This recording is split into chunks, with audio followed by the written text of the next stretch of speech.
Yo,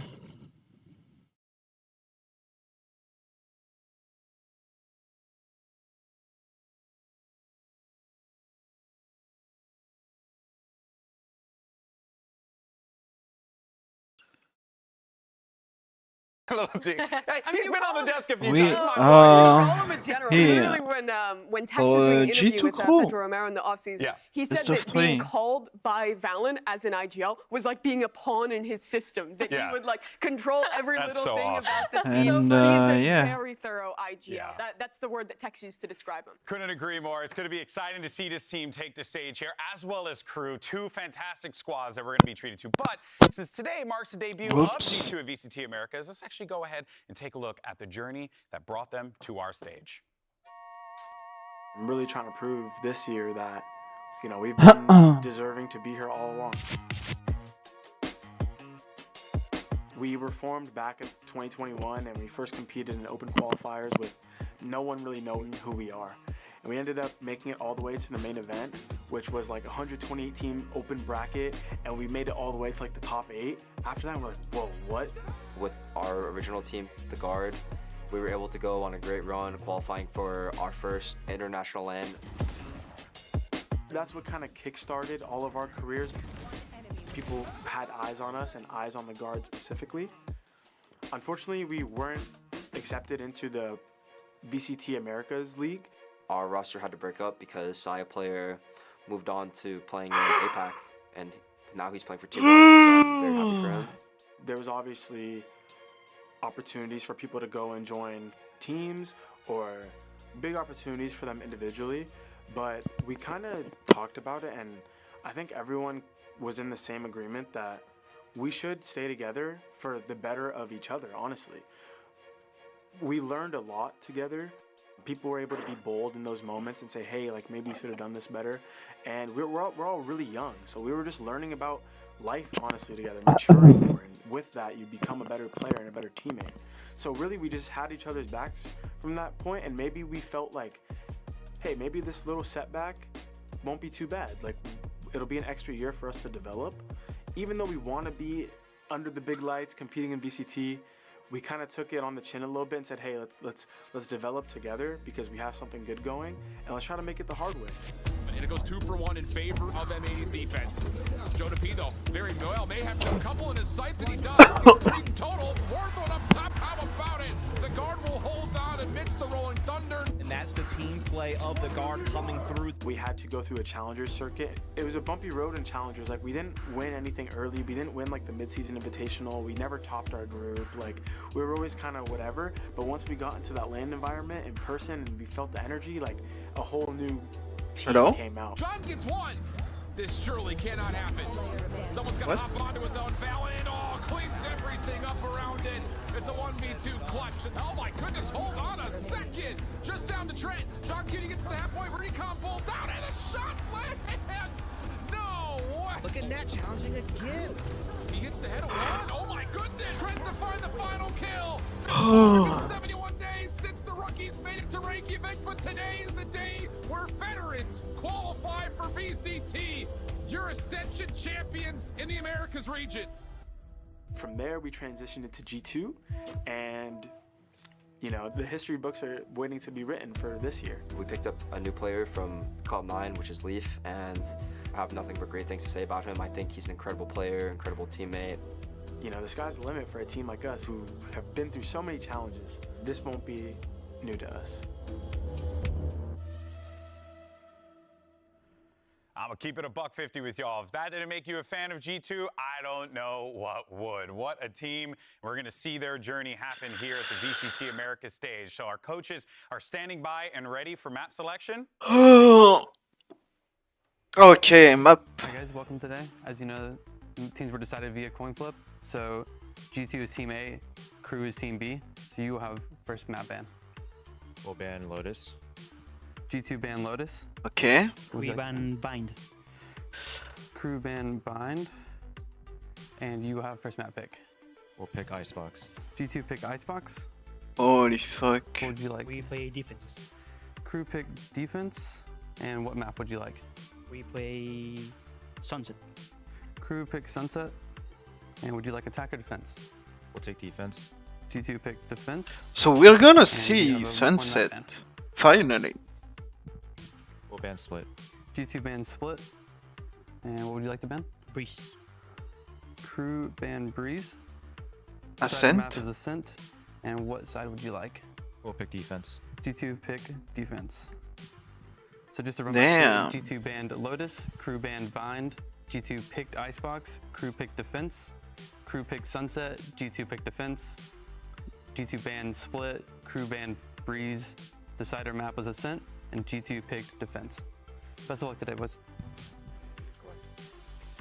We haven't seen this new G2 roster play yet, and for my money, this Icebox map that we're starting on is our best chance to see what identity they want to have, because I think that map right now has a lot of different directions you can go. We've seen teams looking into the Gecko, the Harbor Viper, the old default comp. This is really, for me, looking into the minds of Josh and Valen of what they thought up in this offseason. Yeah, I mean, Icebox is such a structured map that you can either play it in a specific way of just like pushing, rushing, executing, or defaulting super heavy, or trying to like, you know, ping pong and like hit sides, fake some util. You know, I think Icebox is going to be a really good playground for them, but I'm excited to see Sunset. Yeah. I think that's going to be so fun to watch. Yeah, and for crew picking into that one as well, I think it's going to be cool. I'm guessing we're going to see the Kesnet raised on that map, which is always electric. There are so many good matchups in this one. It's crew trying to break free of a terrible last year, and G2 brand new. It's going to be so good. It's going to be awesome. We're stoked. We're excited. We've got only one match on the docket today, and the winner moves on to face our 2023 champions. It's time for Crew versus G2. Day 3 of VCT America's Kickoff starts right now. Pugman.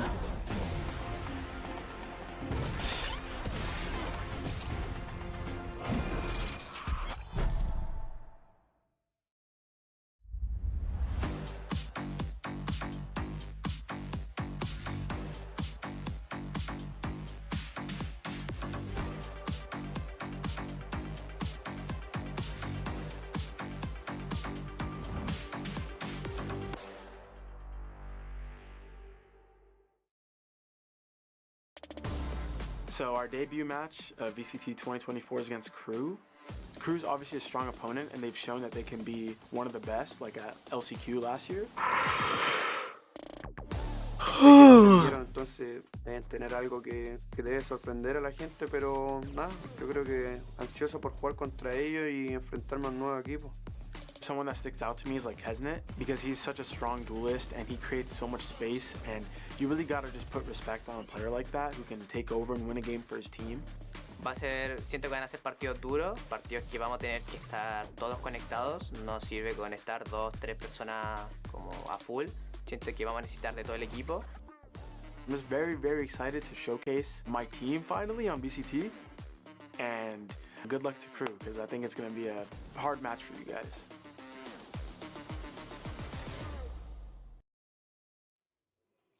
Riot Games Arena, it's time to kick off this Sunday and introduce our first team to the stage. Making your debut for the VCT Americas, give it up for G2! Ooh. Ooh.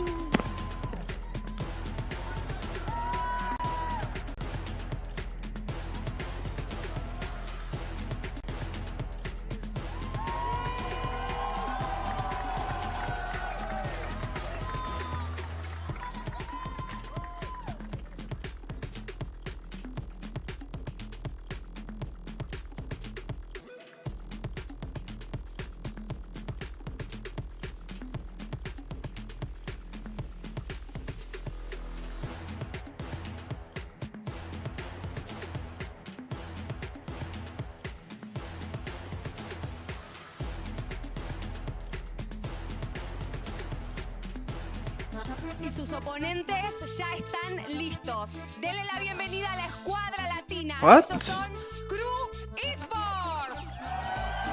What is happening? Did I switch to the Portuguese TV or some shit? Was I welcome to Brazil? Caralho.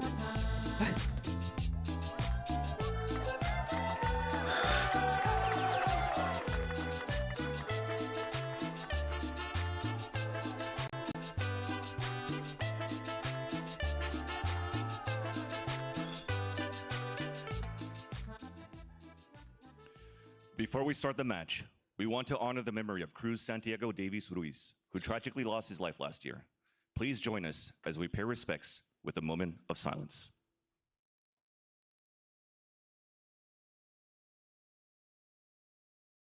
Oh yeah, it's the guy that I saw it on Twitter the other day. Wait, that's a minute of silence. Well, can I ruin it? Didn't I? Unlucky. Better luck next time, I guess. Anyways, back to G2 crew. Thank you all so much. And No problem, man. saying that for Santiago, his family, his friends, we love you, we miss you, and this is for you. So, that being said, these players on that stage are going to be rocking it with the seventh man, who is going to be overlooking them, and they can really, like, I guess, carry that. Carry him with him to the games, which is very beautiful. When he was with Crew, he put his everything into it. He was one of the big reasons they ended up going on that run at the end of the year. But now they have a new roster. It's a new year. It's Crew starting again, and it's G2 for the first time taking this stage. These boys have stayed together for the last 2 years, gave up opportunities to come to Americas earlier so they could stick together. And they took last year in Tier 2 as a learning opportunity to come to Americas now in 2024 as a team with an incredible amount of experience. Yeah, what a story for G2. That is such a cute, heartwarming story to kind of have together as a team. And both these teams have so much to prove coming through. I think this first match, like we said earlier, for Crew, this is their momentum match. And for G2, it's kind of their, you know, their debut into this scene. So it's going to be exciting. What is, to that point, right? You know, yes, every team, every player, everyone that goes onto that stage gives it 110% each and every time. But there's something different about these two teams, right? Because for G2, they were sitting on the outside looking in and seeing this league take form without them when they clearly belonged in this position. And then you had Crew, who struggled throughout that season. So both teams here are really looking to make a statement here for G2. The statement is, let's establish ourselves in the league. For Crew, let's go ahead and show everyone what we're made of, and that last year is behind us. Yeah, they don't want to start again, like losing the first couple matches as well, too. So it's like, you know, they really have to put themselves out there and make sure that they get the momentum that they're trying to go for. The two players I'm watching are the two new additions to these respective squads. Shai was a critical part of Leviathan's success last year. He's so good in the Sentinel role. He is a rock for his team that I think will add a lot of consistency to Crew that has been missing. On the other side for Leaf, this is his chance to continue to show us how good he is. Remember, a top 3 player last year in Americas, now joining in with this G2 squad, which already has a great system put together. For my money, I think it should be an easy swap in, and it looks like we might get to spot him on the jet there, which is, I mean, no better way to start for Leaf. Yeah, you want to come out of the gate, you know, swinging. Well, why not, you know, throw some knives at people too? Why not, you know? It's going to be exciting there. We're going into the Agent Select. Net locks in Killjoy at the start as we see what the Crew boys elect to go for here. Mimi, what you got? I want to ask you. Okay, never mind. Turn it on her. What do you think is the best comp right now on Icebox? We've seen experimentation. We've seen the old comp come back. What do you reckon these teams are going for? I mean, I've been seeing a lot of Viper kind of being thrown away on this map. I've seen a lot of like different controllers kind of people like going towards the Harbor, people going towards Harbor, people going towards Omen. Okay. Even as a solo controller, it's been happening, and I mean, I feel like Brimstone coming out. Like I don't know what is good. That's what I'm saying. Like I feel like the controller meta has completely changed.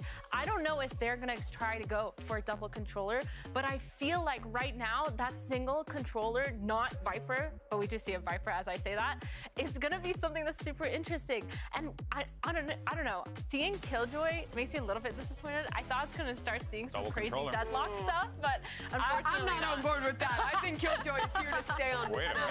But I'm interested to see the Brimstone. I think strengths for that agent on defense, retakes. Like so many one-ways you can throw down to be able to create space for your team to get back in and find advantageous duels. On attack, those one-ways also work in post plants, and you have super for a strong post plant utility. With that Brim, Viper, and Sova all in the mix, what you're sacrificing is the Sage, which means you have to be committing deep, fighting forward in these post plants. But the Brim helps with that too.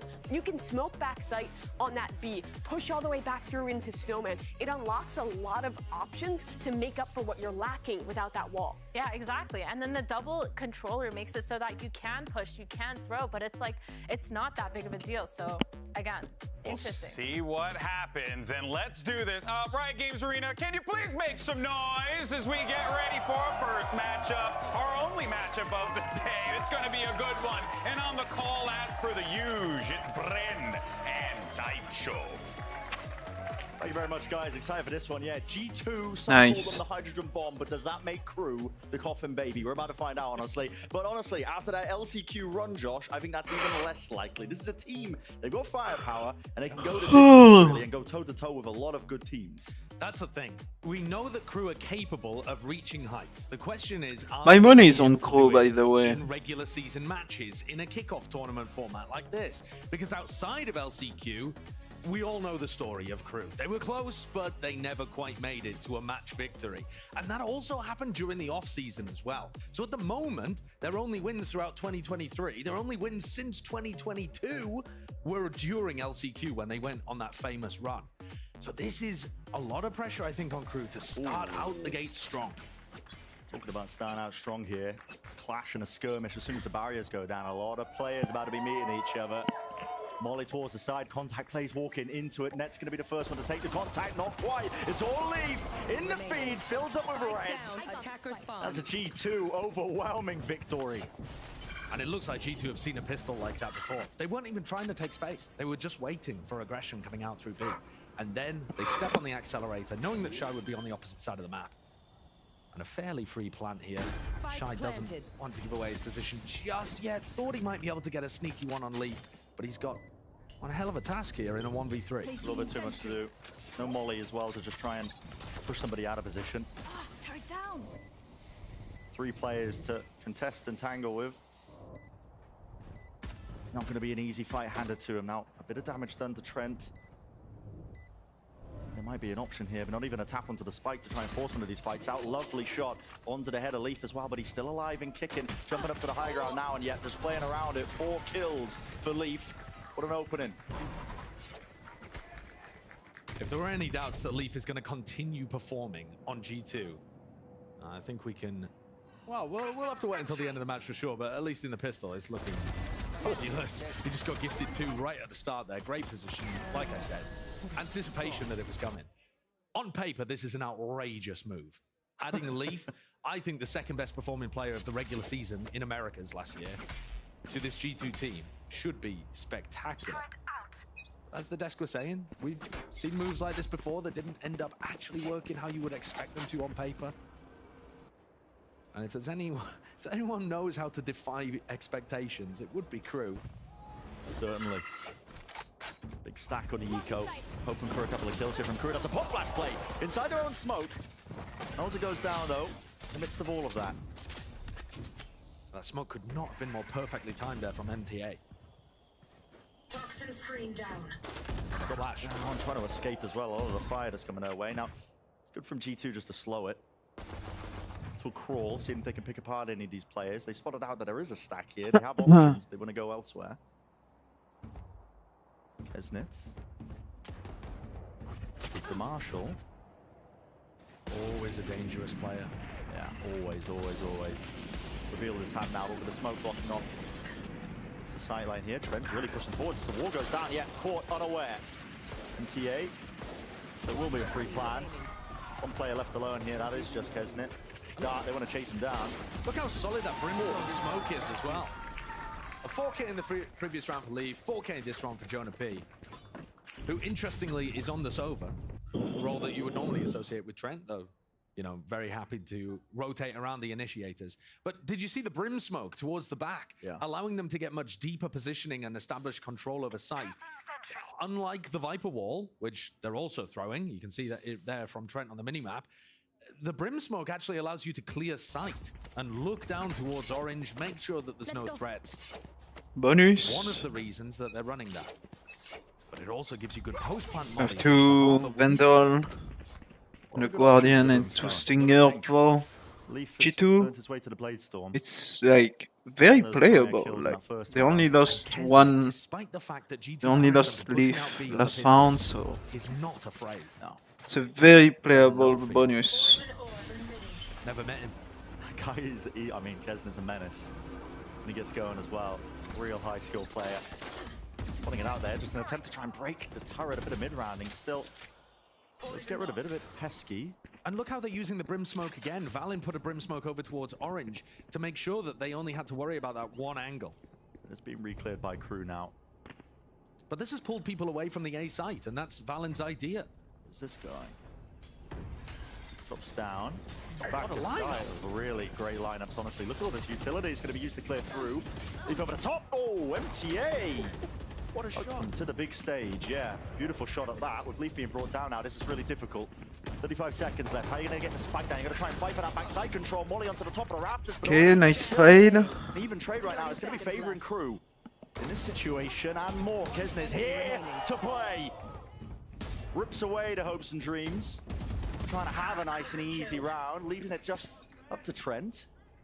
No plant. The dice, fading it out here, but brought down in the To end. kill. It's Losing against the bonus round. meh.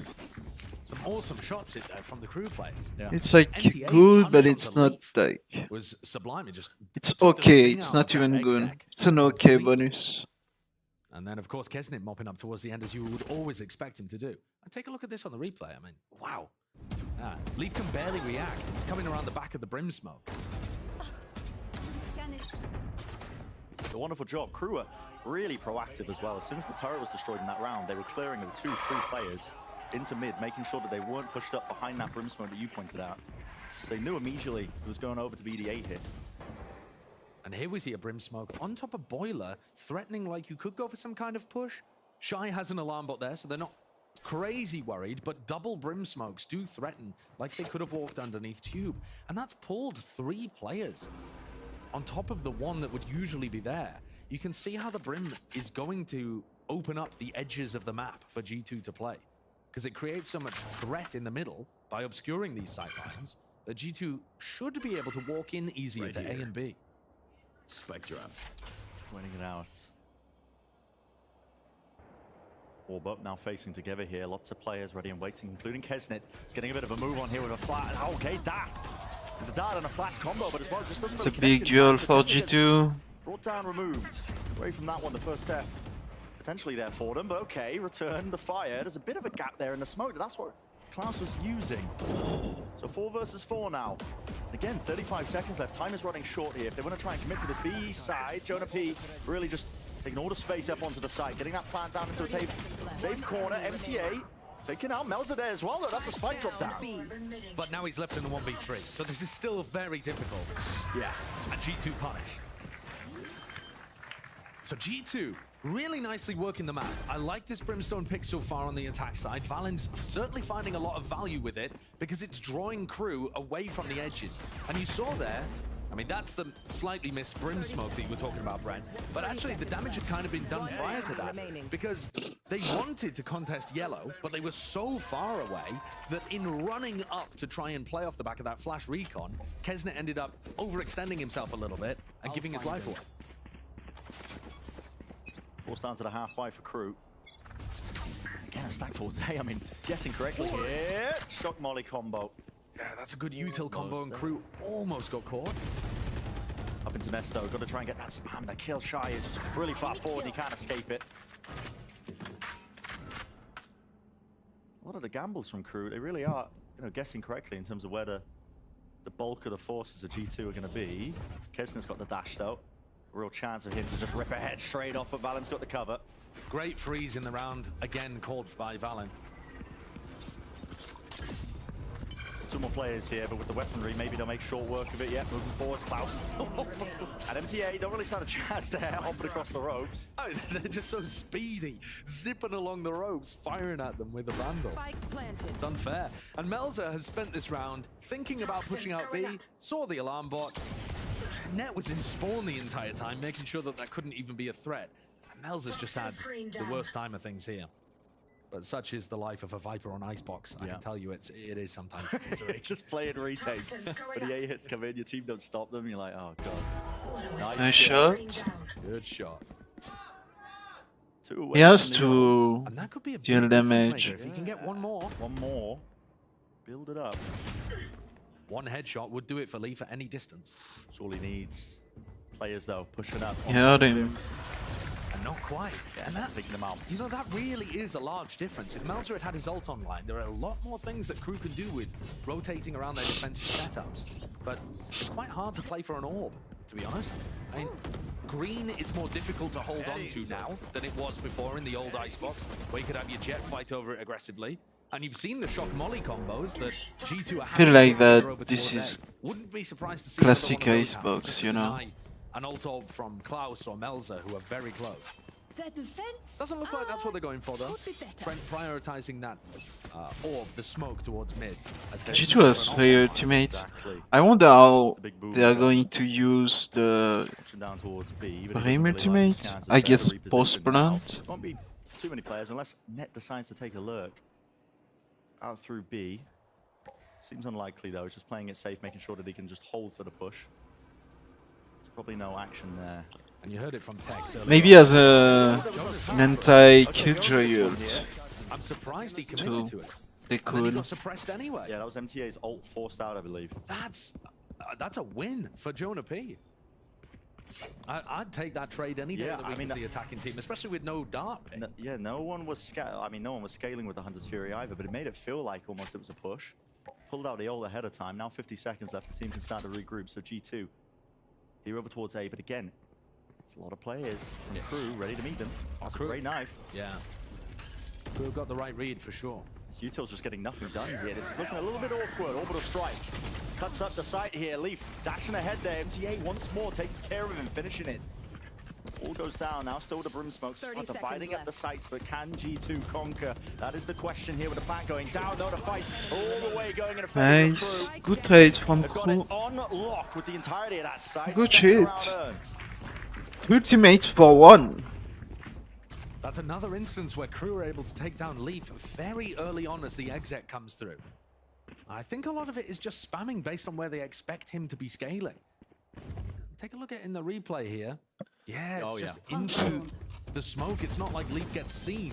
Must have heard the updraft, I think. Yeah, just predicting where his pathing is going to be. Yeah. And that is taking a lot of the edge out of G2's rounds. Still up 4-2, but Crew are doing a decent job here.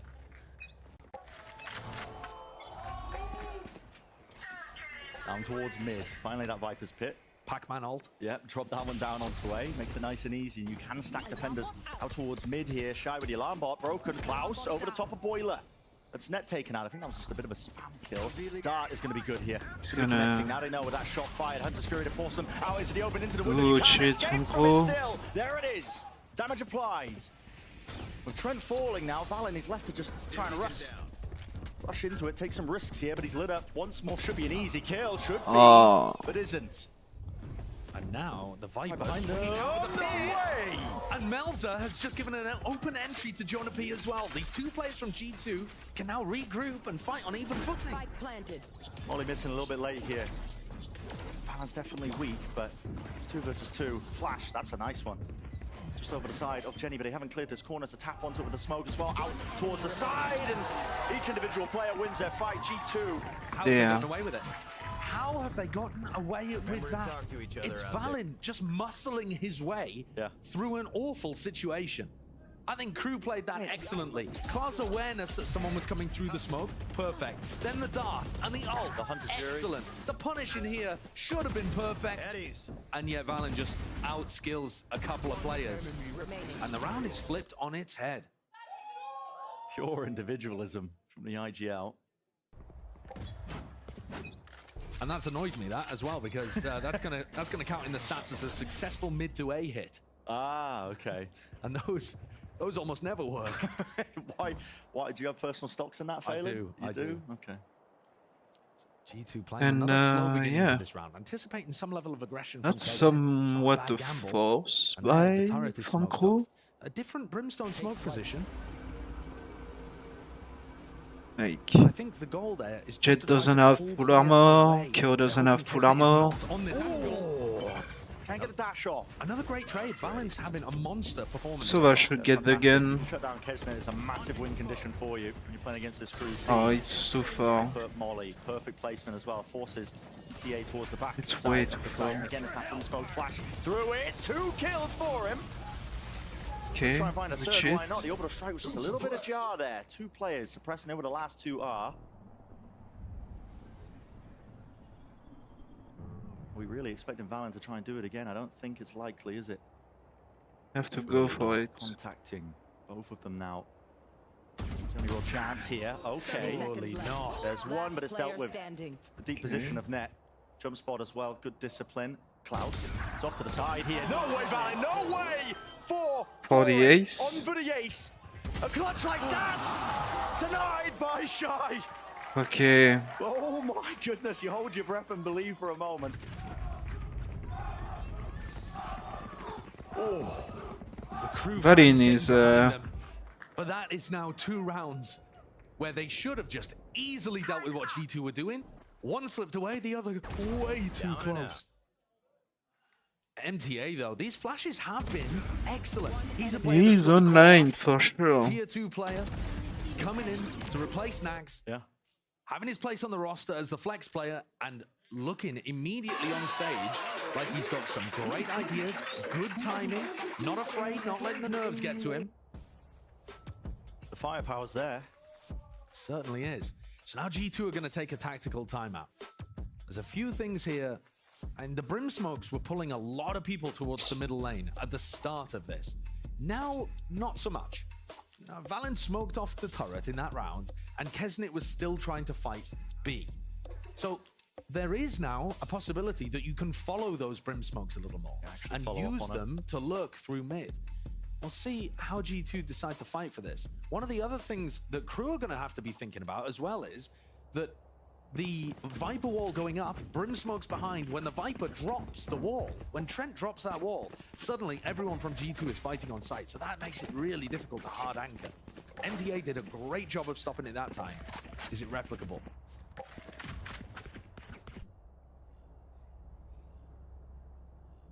Still money enough to buy here, especially Kesnet with his own ult online. Earning another round would be good for them. Straight into it, the knife is dodged. Here's the turret, Dash is there. There's those changes. You can catch on to him, but he heard all the noise cues as well and swung, forced Kesnet away. Gotta respect that. So slow from G2. The first 20 seconds burnt off, but dodged that threat from Kesnet and now trying to drone to push him away. Yeah, they see the jump spot, at least they should have caught. Do you really want to go into Kesnet here? Yeah, it seems like a fool's errand. We know what this guy is capable of. There are now 4 crew players ready to fight. Flash play. There was anti-flash positioned by G2. They were seeking to try and punish an attempt like that. But time is being whistled away down to the minute mark. And they are going in. Yellow. We'll clear it. And here comes that mid lurk. Yeah. Knife is good still though, but that mid lurk shut down. Stopped by Shy. This time playing in front of it. Use the same Brim Smokes, but there's the adjustments being made by crew, and they are really having a good time at this one now. A lot of damage done to these players of G2. They are weak. Finding it more than difficult to try and get themselves into the site. Down, no And they are low, like. Try and play together if they want a chance to win. Kesnet, he will fall, but there's a trade by Shy. Monstrous performance so far. Jonah P. Still there. Active into the fight. No kill claimed. Shy. Real damage done. Have to go for the plant. It's going to be a wide swing. Maybe. Forced off with the volley. Shy. Nice. With the ace. But around from the Rhinoceros. He shut down that lurk play on the B split without even an effort. Really good awareness. Take a look at this on the replay. Just boom, boom. He actually headshot through Trent's body there. And then cleans everybody else up towards the end. A reminder, iBuyPower giving away a PC for every single ace. Hashtag unlock your ace on socials to earn your chance. And our crew have broken the G2 economy. So G2's plans of trying to make use of that have not worked. Look at how many players on crew there are. Already meeting them. 4 stacked up on defense. All pops off here, taking away everything. 2, 3. The feed builds up, but can they really claim the rest rest of these kills on the top of Bell, 5 HP to net. Can you really seem to do a little bit more? Not quite. Crew, that's explosive. What a beginning. And Crew have figured out how to deal with G2, which is, don't bother about spreading out around the map. Actually, just stack 4 players wherever they're making noise. And G2, because they're heavily defaulting themselves towards one side of the map or the other, are not really able to ping pong. Crew are making the right reads, like you're saying, you know, just follow the noise cues or what, but you know, these stacks of players, it's paying off for them. Right back into it. This time though, Crew, only one player gonna be anchoring, it's Melzer. Look at G2 again though, all 5 players in one side of the map. Kesnet is pushing. And Crew are gonna be so fast to rotate. Again, Kesnet with the disrespect. This man does not care. He's going to be giving all this information the entire time, coming to his teams like, guys, it's going to be A. Stacking over towards it. Now the lockdown makes it really obvious. I thought Shine might have gone for the counter lockdown, but he wasn't quick enough. They do have that for the retake, though. So the scaling's there from G2 with the plant down, Pit on top of it. It's going to be difficult to get through, but now, yeah, lockdown. Used to push them out of the pit, most likely. The pit's fairly decent here, though, because Trent is going to be able to keep it alive, I think. Potentially. Orbital strike. Where's this punish? That's onto the lockdown. Yeah, destroys it out, so they can still play up close and personal. A bit of spam. War through the smoke. Star needs to be dealt with, and it is. Trent, with him still alive, the pit's still up. Kisnet, though, he's up close towards him. Traded by Jonah P, but Shy's there as well for the follow-up. Inside the pit now, MTA. Taking names and taking the space of the rest of his team. They pushed them all the way back to the fuse. Tapped. Will they force them out wide? Yes, they will. Crew. Again. Right answers, the right pace, and they've taken the lead in the map. Man, those teams are trading blow for blow, like... They've really figured out how to deal with what G2 are throwing at them quickly. This is a team that struggled to close things out, struggled to find the answer all throughout the regular season to be able to put map wins on Interfury the for board. both servers. So far, so good. Even after their lockdown was taken care of. Now, they're following up on Kesnet really nicely. MTA's got so much confidence for a new player on stage. They're looking aggressive, confident. The trades are instantaneous as well. Yeah. They're not letting anything get slipped by. Good stuff. Last round now for them. Updraft, dash on top of the tube. There is no, like, available ultimate Here, and a drone in his face on top of it. What options are available to him? Kesnet. outside of the They Interfury. realize that Trent slipped through. Yes. Whoa. Kesnet again. Trent forced the scamper. The thing is, though, this is the first round where G2 are making noise on the opposite side of the map and then trying to sneak contact their way into A.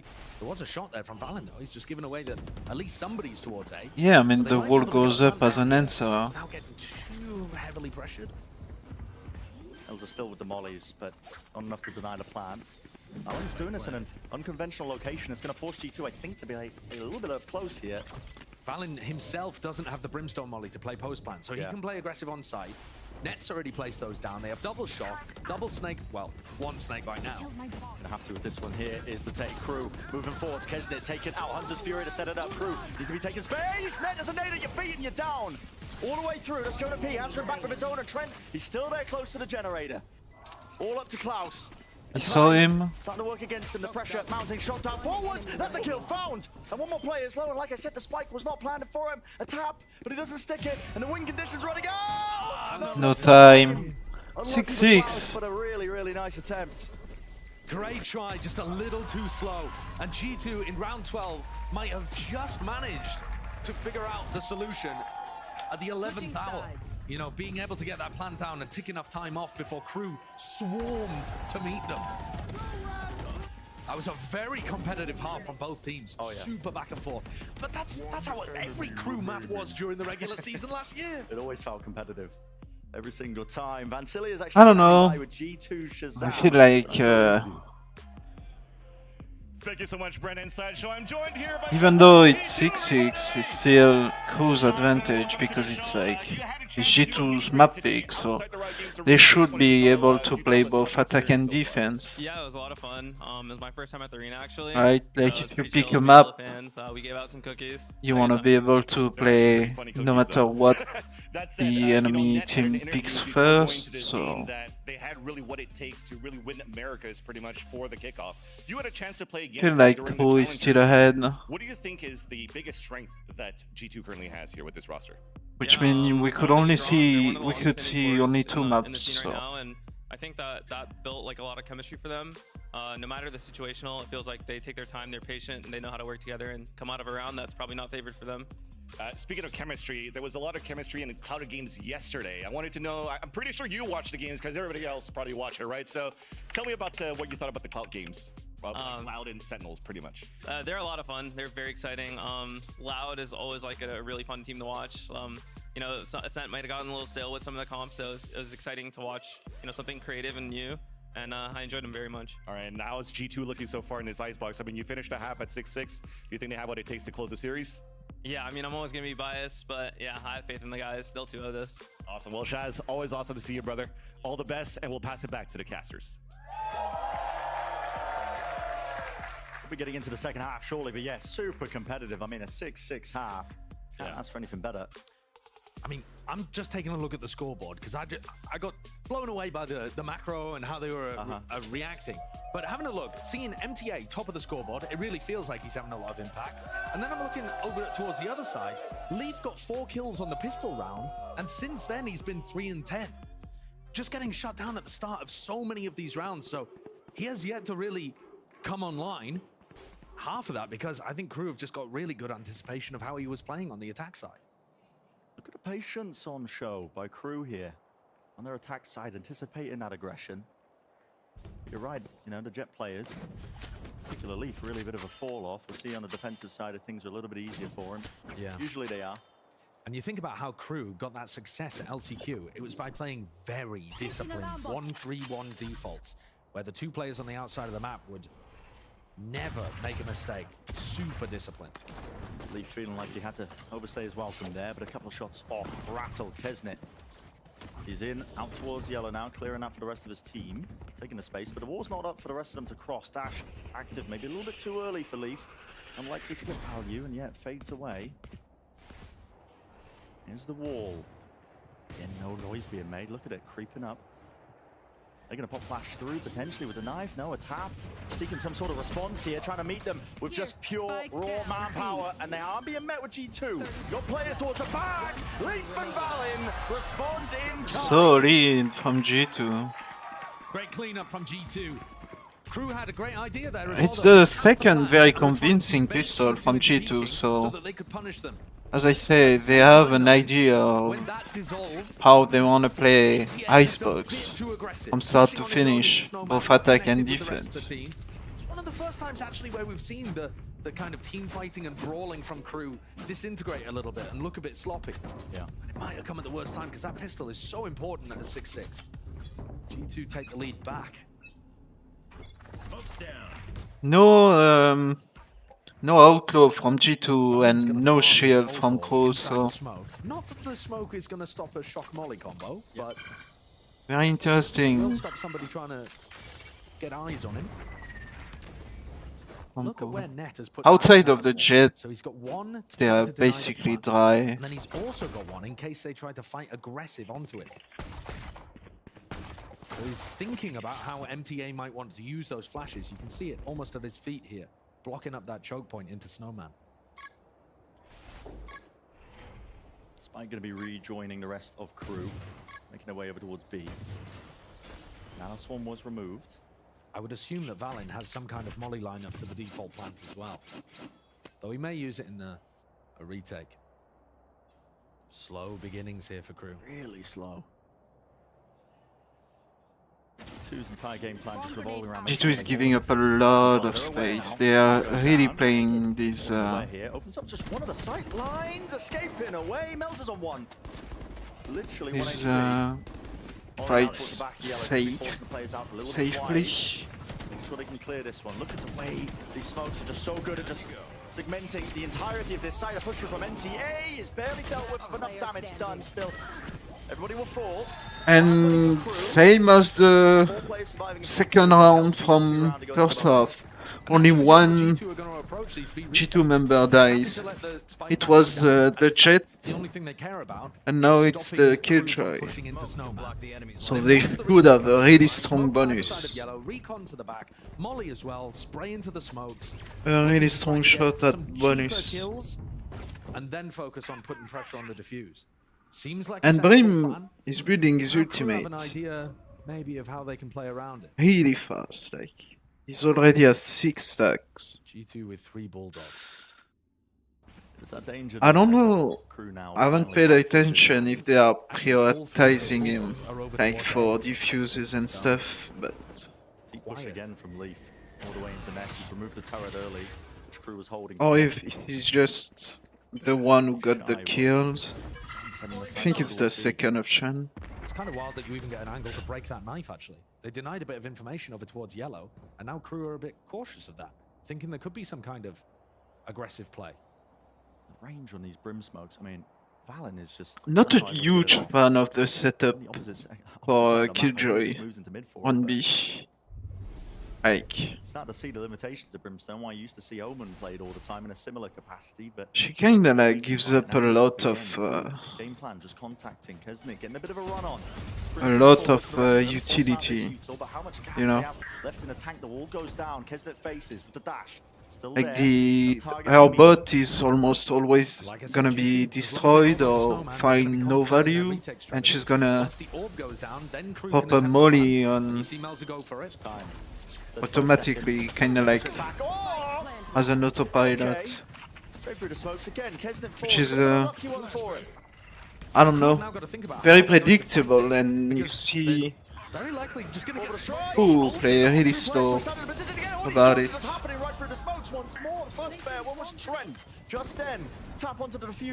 I guess it gives them time for the retake, but I don't know. Feel like it's very passive and predictable. And they gave up the bonus. They went and saved. That's huge for G2. They have one ways in your face. They have an ult in your face. They've got recons coming in. And the spam through the smoke is really potent in those kind of situations. Alright, Crew have got to come up with a way of abusing that. And I think one of the ways would be to play more aggressive post-plant positions. G2 at the moment are just getting all of the sight for free and then taking the fight towards yellow and green. Crew have got to make them fight for every inch on the retake. No one pushing away from the orbs. Farming them up over towards A. And again, it's the B side for Crew. Maybe we'll see those adjustments you talked about. Flash. In towards the back. Clearing it through. Yeah, Shy's getting pressured a little bit over towards A here. And this is what G2 have been doing prior. Yeah, they are going to go for it. But the rotation is here, so...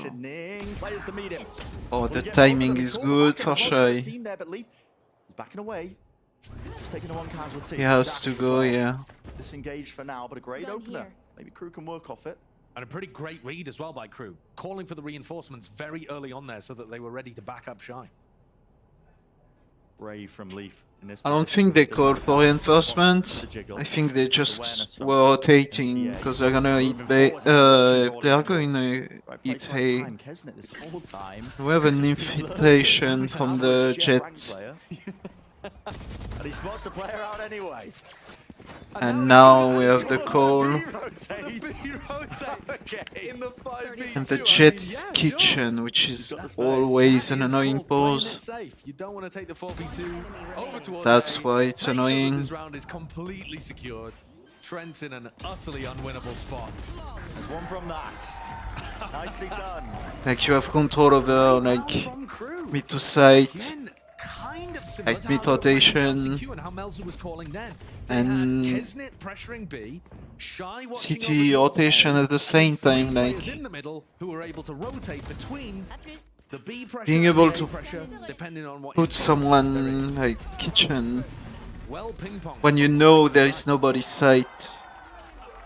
It's like such a thorn in the side of the defending team, such a strong position. But they still went 0-9 throughout the regular season, and their off-season performance Full wasn't timeout. amazing either.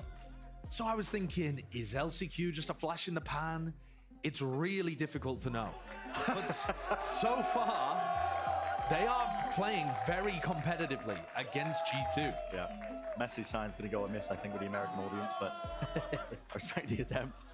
But yeah, you're right, Josh. I mean, a flash in the pan indeed. Oh, well, I think maybe that's the question. evidence for it, right? That is the question for Crew. But I think right now they're proving again they can go toe to toe because, you know, you think about these Ascension teams as well. A team of the caliber of G2, I would often put them, I think, higher up than a lot of the teams in your partnership system sometimes. I mean, yeah, that's a great question. Which would you respect more, the winner of LCQ or the winner of Ascension? The tier 2 teams are no joke. I think that's a real question. Yeah, and I think I would put it a little bit over towards G2's favor.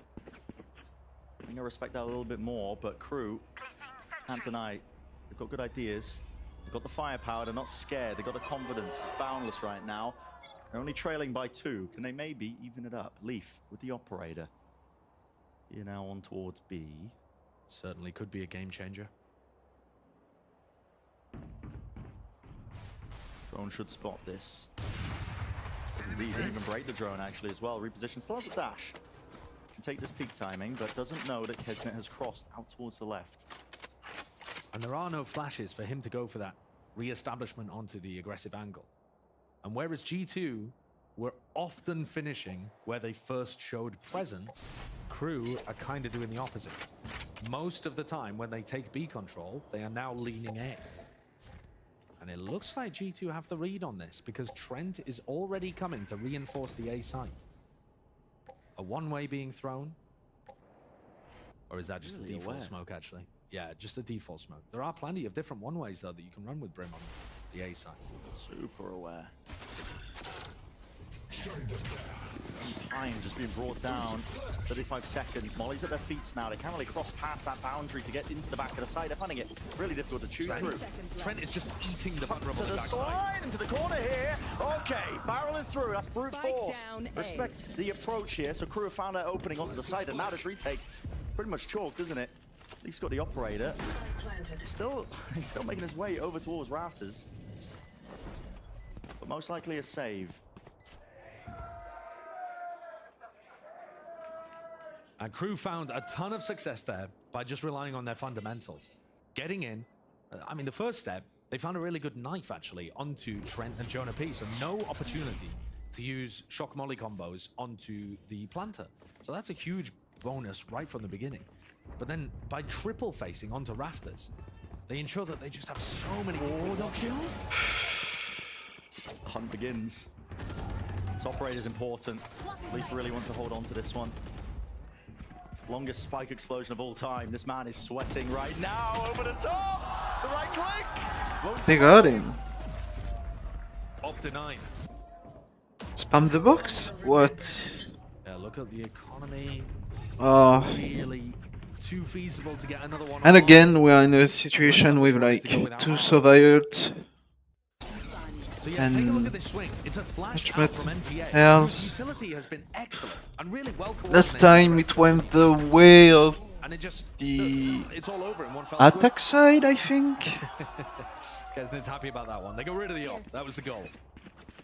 Or the defense. No players to meet them on G2.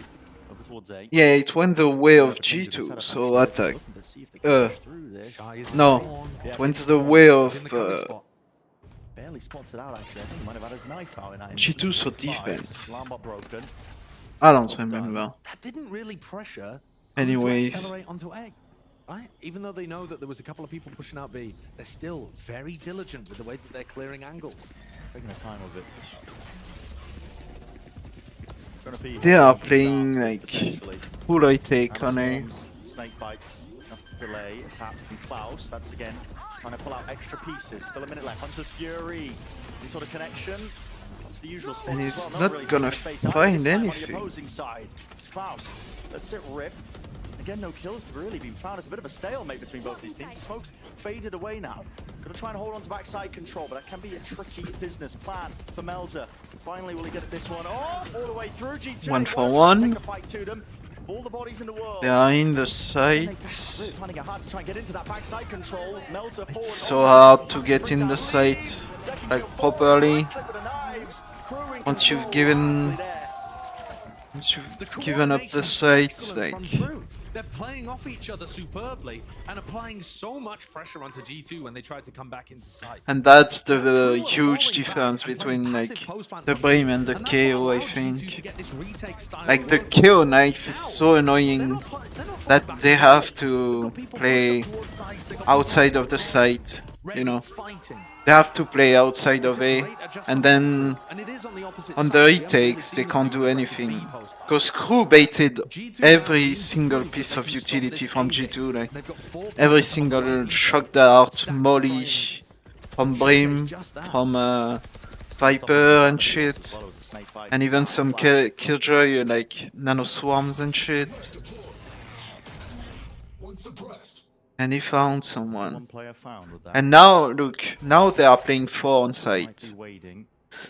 Because they know, like, they have to stop it before they get in. Still some bites around a G2. Otherwise, it's GG. They're just holding. Really working the clock, honestly. I think they're gonna go with the KO ultimate. Yeah. They've been rotating away. This time they hit. Forwards though with the stinger. Found him. To kill, they can res the KO, so Swiftly responds. it's a 3v1. He has to rotate. They have to respect because they don't know if he's here or not. Yep. What? It's a 1v1. Shy with a plant down. Time force against him. And Shy again. Shy really is the MVP for Crew. In these dodgy situations. And they have the Killjoy ultimate, so they can go A again, like... There is no KO knife to, like, disable the Crew's Killjoy, so... They're getting away with it. G2 still can't prove that they have the answer to stop Crew just simply going A. I don't see. That's why it's so weird to see people like waste Hunter Fury like they did. Okay, a Viper Pit on B for G2, open kill for Crew. Trying to get himself out of there. Bullets raining down, peppering him onto the floor, but he is lucky. You should run. Yep, and that's a huge UT Killjoy. Really no chance, is there? And they are gonna have to respect it and get out. He's gonna get detained, yeah. Push back here, should be an open site for Crew. Only delaying him just ever so slightly. Smoke's dropped down, what's the call now from G2? Do they seek to try and fight this one? Still with that player disadvantage, Kesnit! And he finds 2 more. I think it's a save. They are gonna save. Yeah, the Killjoy is moving away. And they are gonna go and hunt. Trent doesn't have very much money. It's worth getting the weapon out of his hand. And He's gonna updraft. This is the perfect situation to play for the clip. No. Where could he be? Trent. He's tight to cowering. I mean, they heard him on B. They know he... I don't know if they know if he... Completely dodged and avoided. If he used his ultimate. They're gonna go kitchen. Players running straight into him. MTA, he's baiting him, trying to get the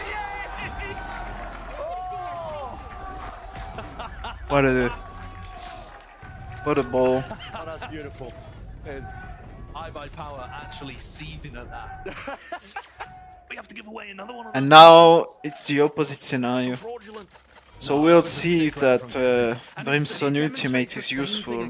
Look at the angles that Kesnit is fighting to get those 2 on top of Generator. They're not giving G2 any space to attempt a retake. In order to set up a retake, you need at least the little bit of map control to start moving forwards.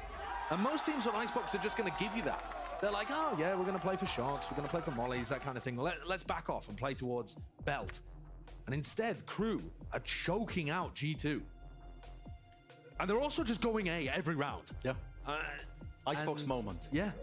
Go A every round. Actually, Icebox... Icebox single piece of A4 paper strap mode. Crew fan favourites here in the Riot Games Arena for what they did last year at LCQ. What's the play now for G2 to try and bounce back here because it's lead? He's got away from them. Yeah, I mean, they could try doing something like a triple push down mid. See if they can overwhelm Shy, who's normally been holding that, and get a flank retake. That's something they could attempt. I think it's worth trying that kind of thing on the eco, so then you can just stack 4 players A on rifle rounds. But that's what they'll have been discussing during the timeout. To be honest, this one's a bit of a throwaway. And then G2 have to win 3 rounds straight to get it to overtime, assuming the crew can convert here. They're gonna flash, yeah, to get out. That flash is questionable. The big danger in this round is He's got a knife? No. But MTA They're rotating. kind of just hold on to his knife. And G2 is taking space. Here's it. Turret active as well. Thrown up close. Broken up draft. Knives miss. They are hunting for that Killjoy. Reinforcements. Crew players are there, backing. I said it earlier, but And now they are like running like headless chicken. every single second out of them. MTA. What is that? That's from on top of generator, like the up angle. What a shot. What the hell is that? Molly sent flying. Kesnet still here, lurking around the corner. He's going to be meeting Net. Net only with the Sheriff. Jiggling. Spots it. He's kind of stuck in his position right now. I need some help from the rest of his team because there's just lurks on and lurks over the top. Updraft play. Kesnet baiting like he could be there. Trying to force him out wide into the open net. Seeking to deny the plan from getting off here. But this is around has fallen to pieces unless Leaf can do something about it. And G2 was like Forwards. Shy. He's running away. Here's the noise cue. completely outmaneuvered. This is a really hard round. You even cleared this corner. Melzer wants to take the fight straight to them. Okay, it's traded. But there goes Leaf with his Blade Storm. Picks up a rifle. Orbital strike for Valin. He's still got 1 smoke. I think maybe there's a chance, but no, Kesnets just want to fight some straight up. Okay, swinging wide. Yeah. Confidence in the aim. They just spam him, yeah. I respect it. That's a masterclass round called by Melzer as well. They insert Melzer up to And so the kitchen at the very start. the freaking Brimstone is useless. Like compared to the freaking KO, man. After they lose MTA to a great shot from Leaf. They've got Yeah, great open, they found the spike. Trent, and the B site is there. And I think like if they kill him without the spike, I think they're like not as the lost on the map. But the fact that they found the spike, they all started to run around and like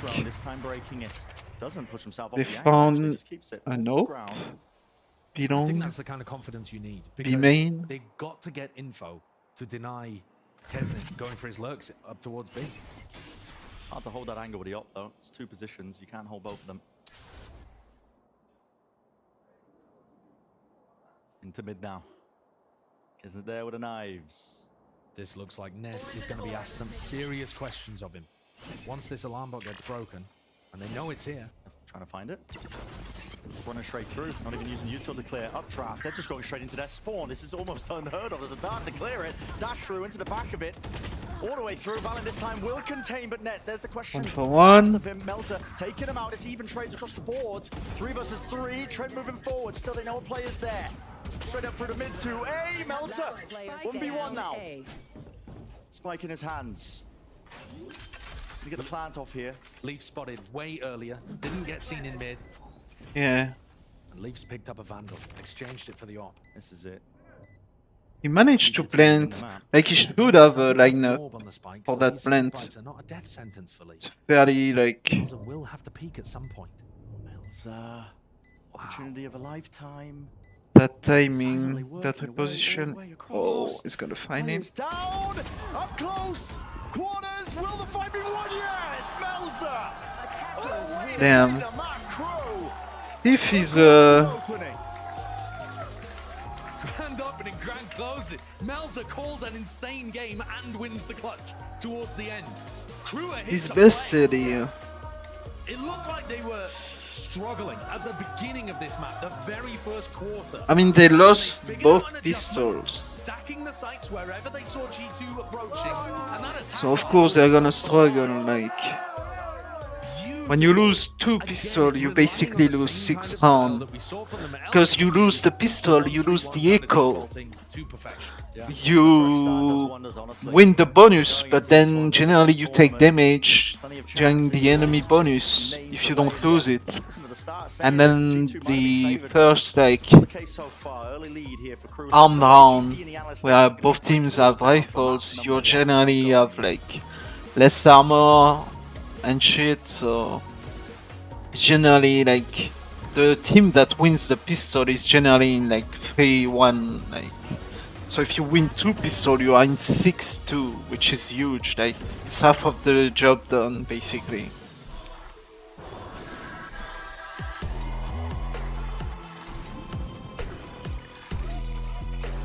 Which is massive. But yeah, congrats to Crew.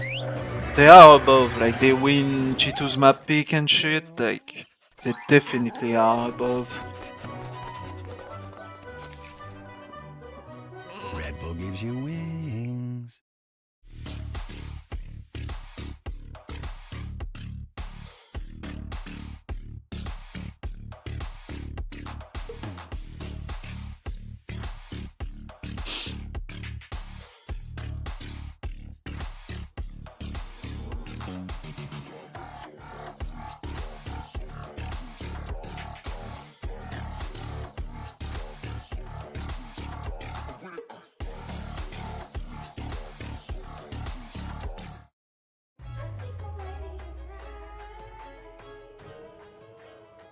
Hey guys, it's Jimmy Lin.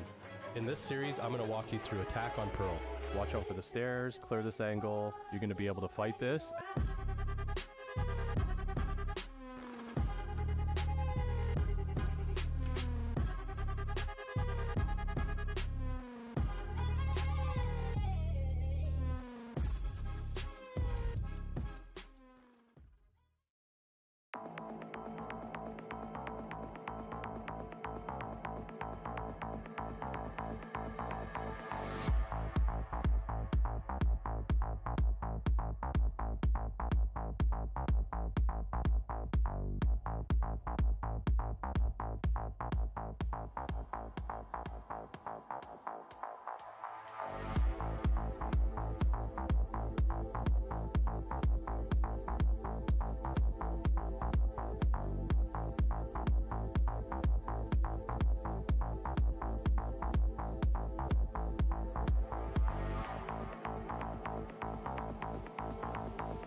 A nice first game though. Like.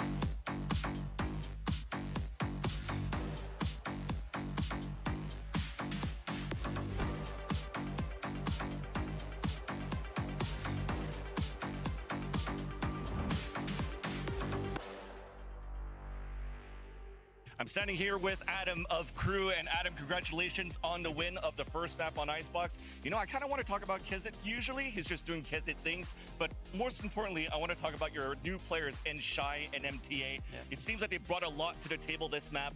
Tell us a little bit about them. Well, I'm just proud about both of them because it's new for them to come to a different team where we have a really different play style, and it's also they have to learn to go crazy with Kesnet, because he does Kesnet things. So Exactly. both of them are like extra bats for Kesnet, and with all of three of them, I think we are a really dangerous team. Awesome. Well, thank you so much, Coach Adam, and all the best for the rest of the series. Thank you. Bye. Crew pick up a massive win for the team as they managed to topple G2 on their pick of Icebox. You know, actually, funny enough, it's quite ironic because the G2 is going around, not that cookie. We're going around and making these cookies, and one of the cookies says, who? And I think they have just answered that question for themselves. Yeah, right? Because they now know what Crew is all about.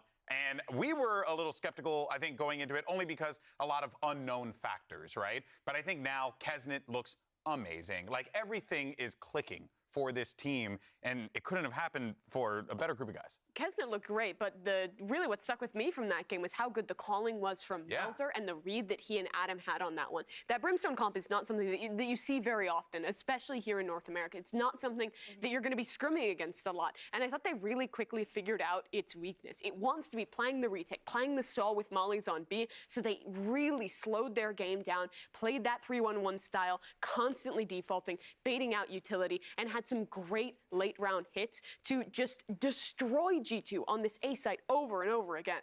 Yeah, they went A so many rounds in a row, and the second that they stopped and kind of slowed down to take their pace, even different places into that mid, it still worked out in their favor because they did such a good job at baiting that util. They did such a good job at even breaking that KJ turret or ruining a little bit of their setup towards that B site. They put in so much effort to just bait, and even on the executes, they did not go in way too fast. They knew that there were mollies waiting to stop them. They knew that there was like a chance that there was counter util for them, and instead of just like running into sight, they threw their first set of util, waited for that wave, and just let their teammates go. And MTA with those flashes, man, like they are looking so good too. He's going crazy on that KO. And you were talking about Kesnet. He was great, but he wasn't the Kesnet that was great during the regular season when his team was losing every map. He was the Kesnet of LCQ, who is still playing really well, but is in his IGL system and is not taking undue risks. He's still Kesnet. He's still going to peak sometimes. He's still going to take that risk. But he was not going off on his own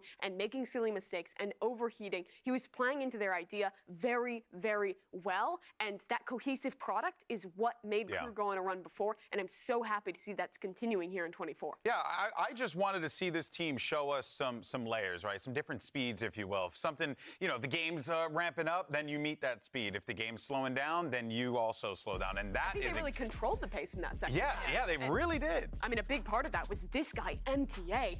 His debut was so good. Yeah, I mean, I was literally looking and watching MTA because I just said it earlier. His flashes were so good. His util was so good. The timing for his teammates, for the team around him, and the plays that he made and kind of opened up for Kesnet, for the rest of the team, was amazing. And even after that, playing up in those post-plant positions, playing a little bit aggressive and making sure that it doesn't, you know, allow the other team to just retake the site fully. Like, even playing like that, he just did such a phenomenal job for his first time being on this stage. And when you're giving up the Sage or the Harbor to pick into that KO, I think it's the most important role in how you're using that utility. And I think he did a great job at that, at timing when he was using his flashes, at setting up Kesnet super well, and also kind of deciding when to use that KO knife in a comp with so much utility, like what G2 was going for. I felt like that knife was getting so much value to deny these brim smokes on the Oh my god, tomorrow there is like fucking 100 Thieves Sentinels. That's hype as fuck, man. I mean, honestly, unlike the New York Metropolitan Transit Authority, this MTA is actually quite reliable. So I'm looking forward to seeing what this guy could do a little bit more. Myrna, you are my favorite person, by the way. I just really want you to know That's gonna be hype as fuck. That's true, you did. Yes. As a frequent train goer. But let's not talk about trains much longer. Mimi can go all day, and we'll hear from Josh RT about what he had to say going into map 2. Standing here now with Josh RT of G2. Josh, it seems like you had a very strong start on the first half and the second half, but the lead just slipped. What happened on Icebox against Crew, and how do you fix this for map 2? I think Crew made pretty good adjustments during like the midway in the half and a little bit on their second half, but I think the best change we can do is just tighten up our comms a little bit, make sure we're more clear and concise, coordinate the retakes a little bit better, and I think as long as we do that, we'll take away map 2. Awesome. Well, Josh, good luck for the rest of the series, man. Thanks for your time. Thanks. Later. G2 are going to need to dust off whatever happened there on Icebox and just move on to the nicer, well, sunnier landscapes of Sunset as we get ready for map number 2. This is going to be Crew's pick here, Mimi. Not now. But actually, I am going to ask you, what should we be expecting here? There are obviously fans that are coming in that maybe aren't too familiar with this map. What should fans be expecting? So I think this map, particularly on defense, it kind of revolves a lot around what space you're fighting for. I think fighting for A main control or B main control and pushing for that extremity control with your breach, your fade, whatever that is, and your raise to deny that space is super important on this map. I'd expect most of these teams to be picking into Cypher. He's incredible as an anchor on these sites as defense, and on attack, those mid lurks into the late round really open up your opportunities as an IGL. For my money, I think Sunset plays the most similar to Ascent for stuff we already have in the pool. Yeah, I think like Ascent, Split, those two kind of maps are definitely like a lot of the similarities when it comes to Sunset. Double controller. What do you make of double that? Initiator, double control. I actually love this. I think space making on this map isn't as big And a as it is chamber. on Ascent, for example.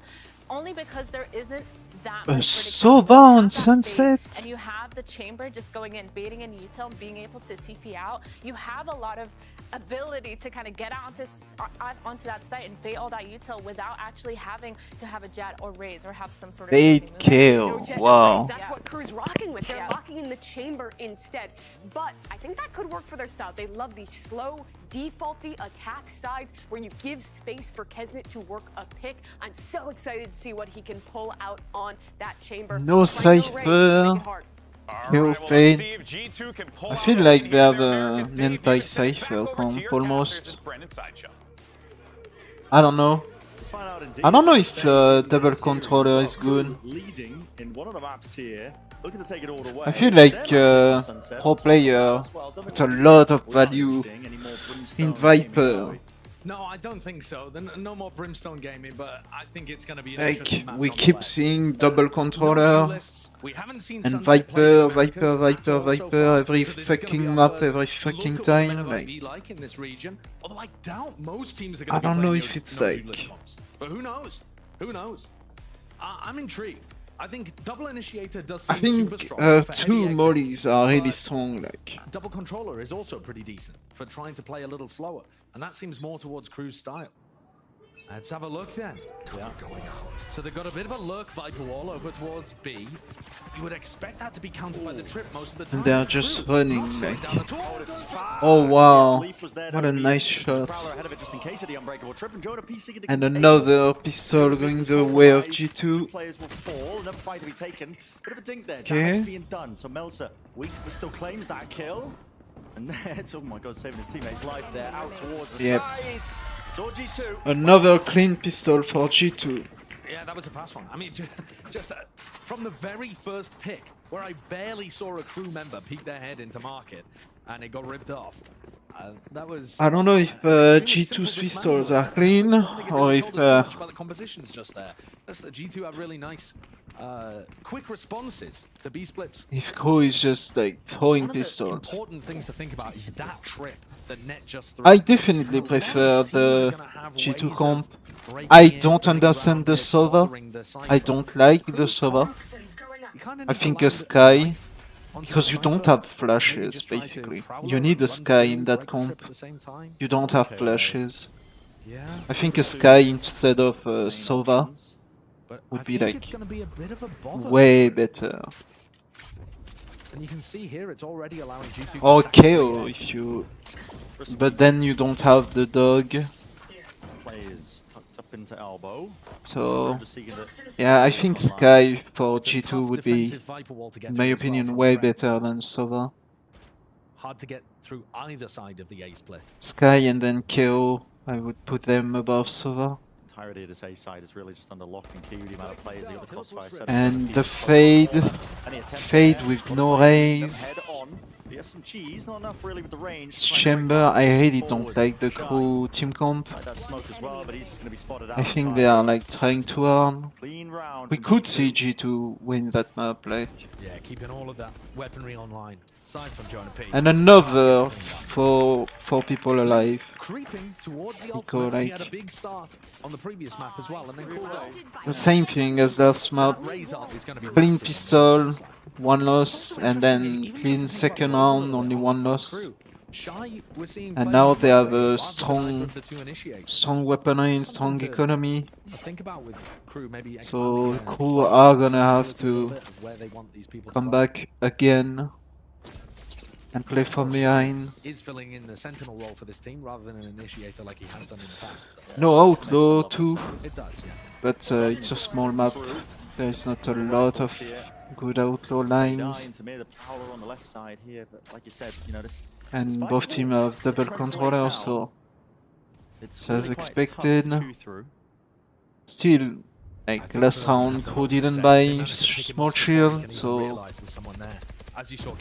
they are still playing around an outlaw, a possible outlaw round 2.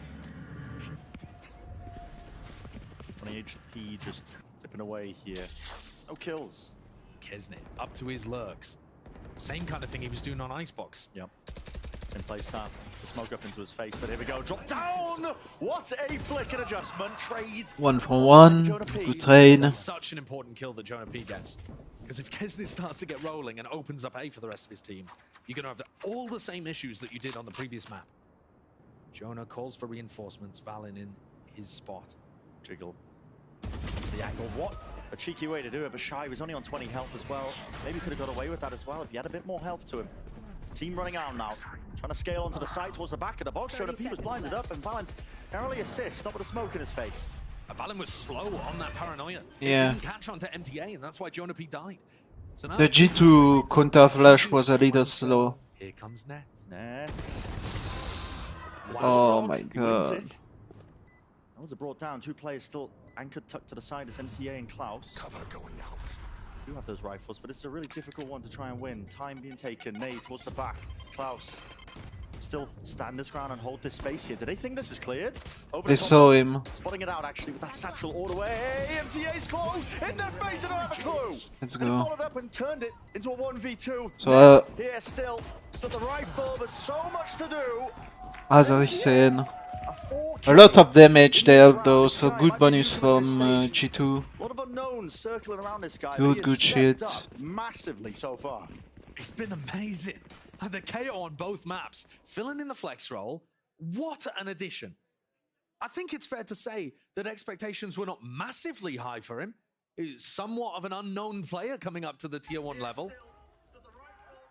But he's fit into this squad and added a lot of firepower. And his timing is really strong too. Yeah. We've seen some people get nervous in their first game. Yeah, like Ozzy. Oxy. Stepped up instantly.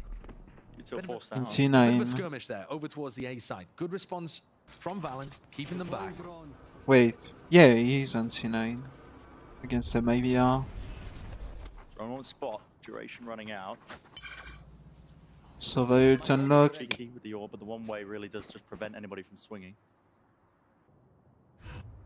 Again, same playbook the crew are really operating on through Icebox, making the most of the time. The clock. That Omen is really gonna wearing this one die. down, so they can get done with these low So timings. fucking And fast. also can TP pass. This one just walks up and breaks it though. Nade from Leaf. He's expecting the split. There are players into mid. They lost control of that a little bit earlier, but no commitment.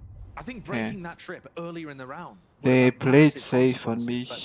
with only 45 seconds, Crew do now have a little bit of time pressure to finish on one of these sites. But they haven't pulled anyone. Valance missed it with the peak. The jiggle timing here, all the way close to the corner, he can They really could do get a so much really work for bad us. The team surprise was from that watching this. chamber. Crouched to the box. He has a huge timing. Spots the gun, and there's one kill. There's the Yep. second. His timings are That's a huge timing from 20 seconds left into the corner. They are post dropping chamber. all over the place here. G2, no chance now for the round, and he knows it. And they win the A first map where Kesnit dominates, right? You just armbound. picture average Kesnit domination. Most people picture him running at people, stomping them, winning aim duels.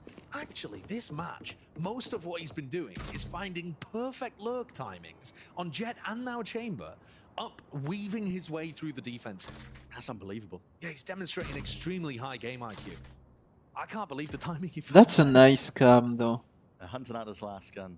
No players really surrounding him, so net should be safe. Netscam is And a lot really, of the really space nice. that was gathered for Kesnit is off the back of Melza breaking that trip on B. And it pulled back the defenders on A.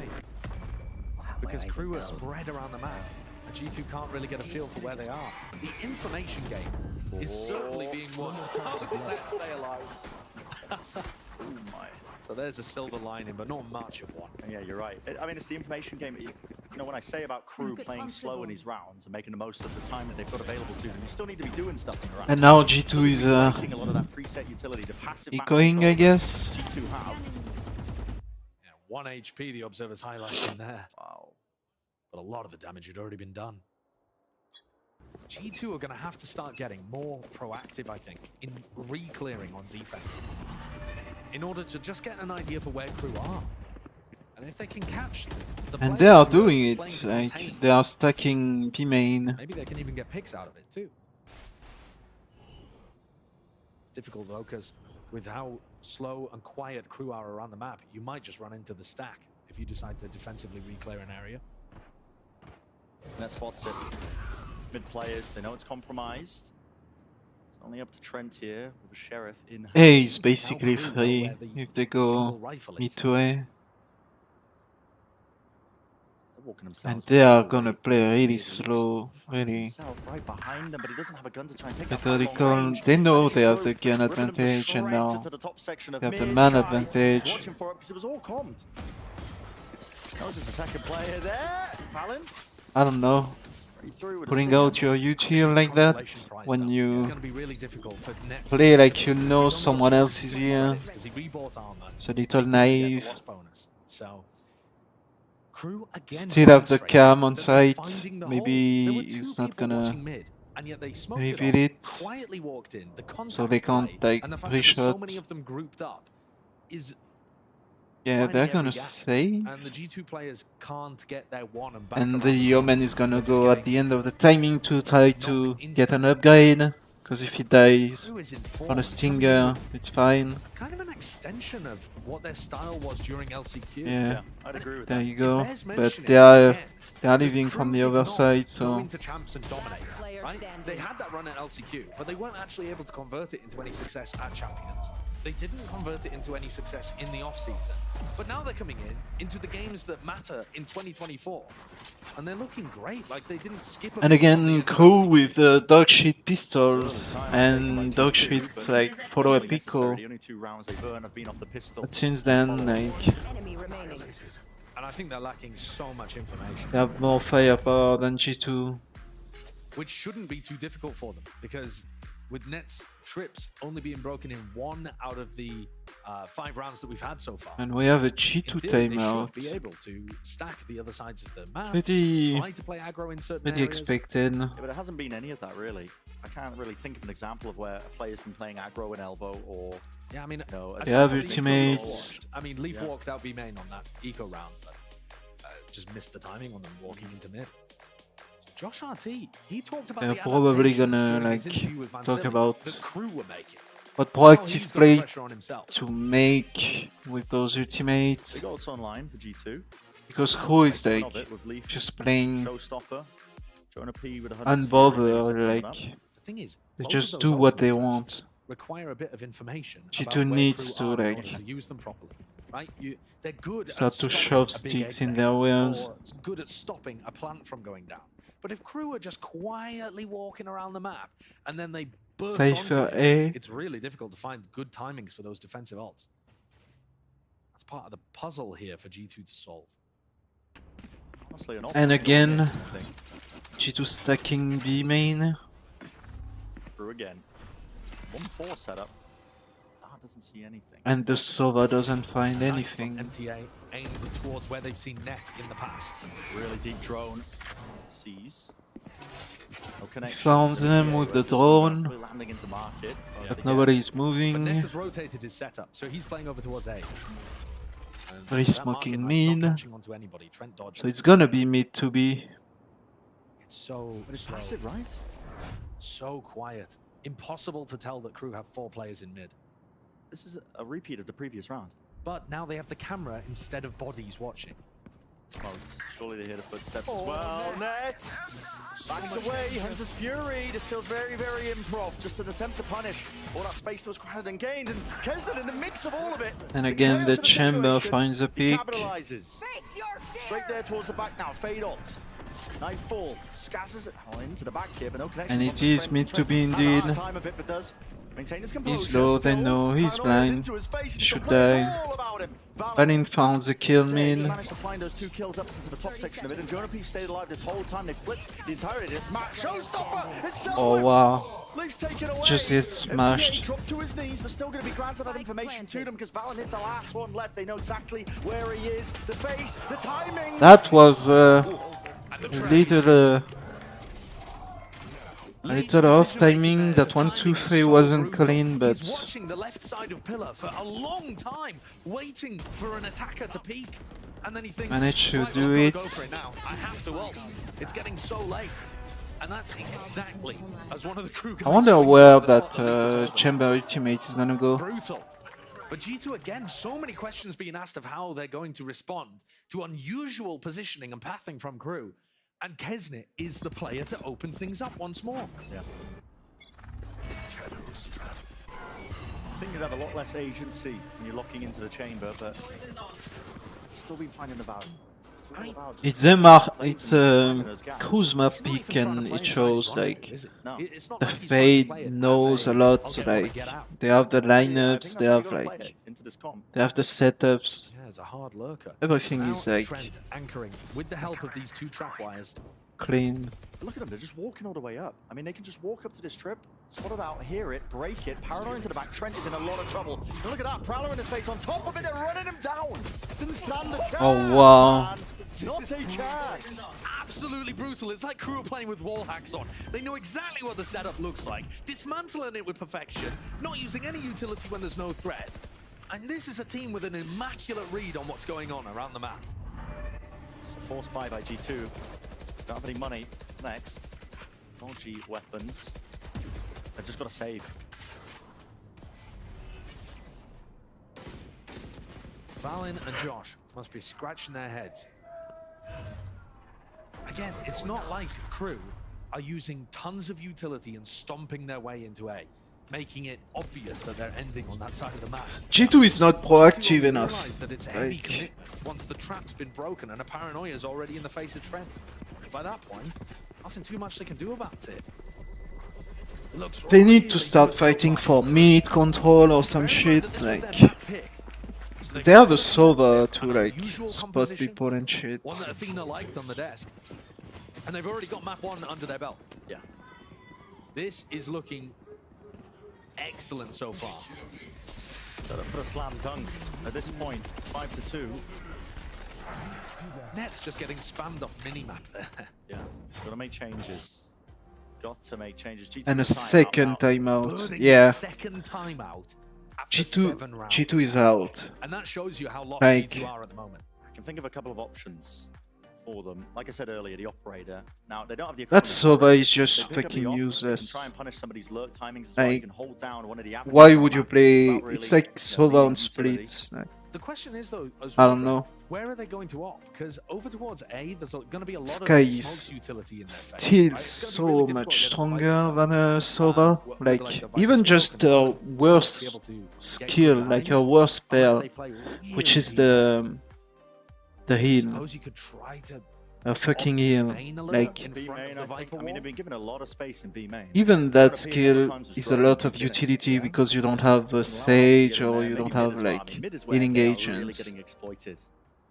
So they don't have strong flashes. They only have their Omen flash. In a map like full of walls, which means full of corners and shit, they need more flashes.